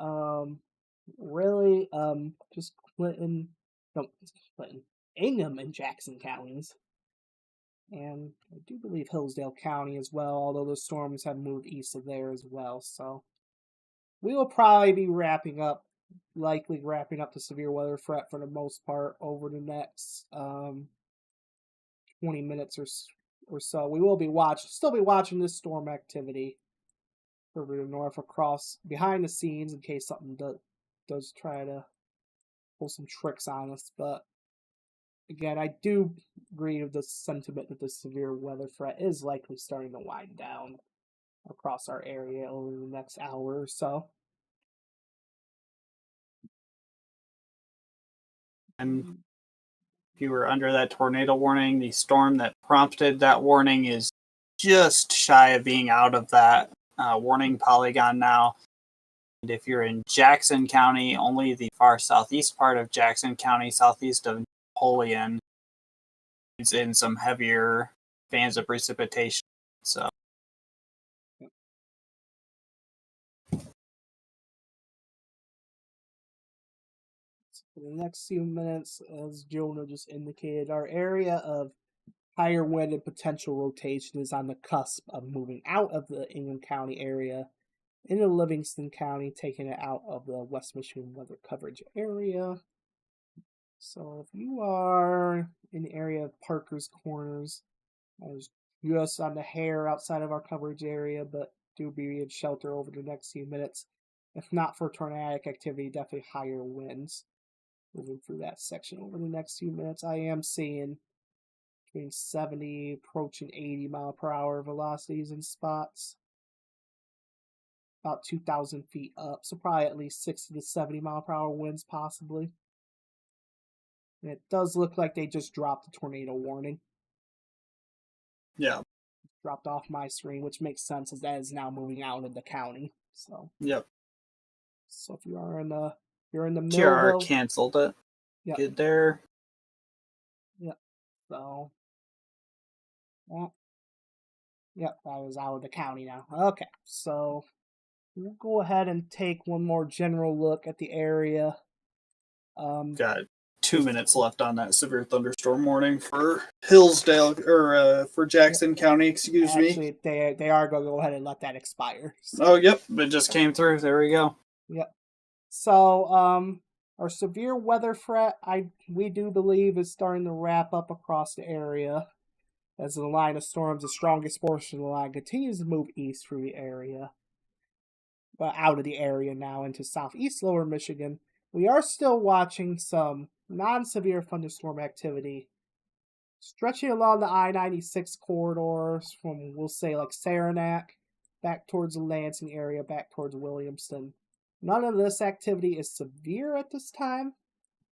Just some heavy rain, lightning, maybe some gusty winds. We'll take one more look at velocity. And again, maybe just some pockets of gusty winds, 30 to 40 miles per hour.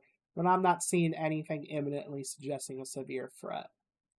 And again, our severe thunderstorm warning for Ingam and Jackson counties will be dropping off the screen over the next couple of minutes. And that is therefore ending the It is therefore beginning to wrap up the severe weather threat across the West Michigan weather coverage area. Jonah, do you have anything to add before we? I don't believe so. My only thing would just be, yeah, if you received any sort of wind damage or hail, flooding, anything like that, please do let us know. You can send your reports to us at westmichiganweather.net/report. Love to hear about it, obviously. All right. I don't have anything else to add, so I think at this time we're going to begin to wrap up coverage here at West Michigan Weather. We will still be monitoring things behind the scenes, and in case something does try to do a little shenanigans, we'll be back here if it comes to that. But I do think that we are going to be wrapping up our severe weather threat locally over the next hour or so. Yep. I will probably be posting all clear and links to send reports to our social media here shortly, so feel free to shoot us those as you get them. Thanks for tuning in. Thanks, Jacob, for all of your help today and your new capacity as community manager here. Is appreciated. So, all right. And yeah, thank you to all of you for tuning in. Yep. We'll catch you guys later. Stay safe, stay weather aware. Have a good one, guys.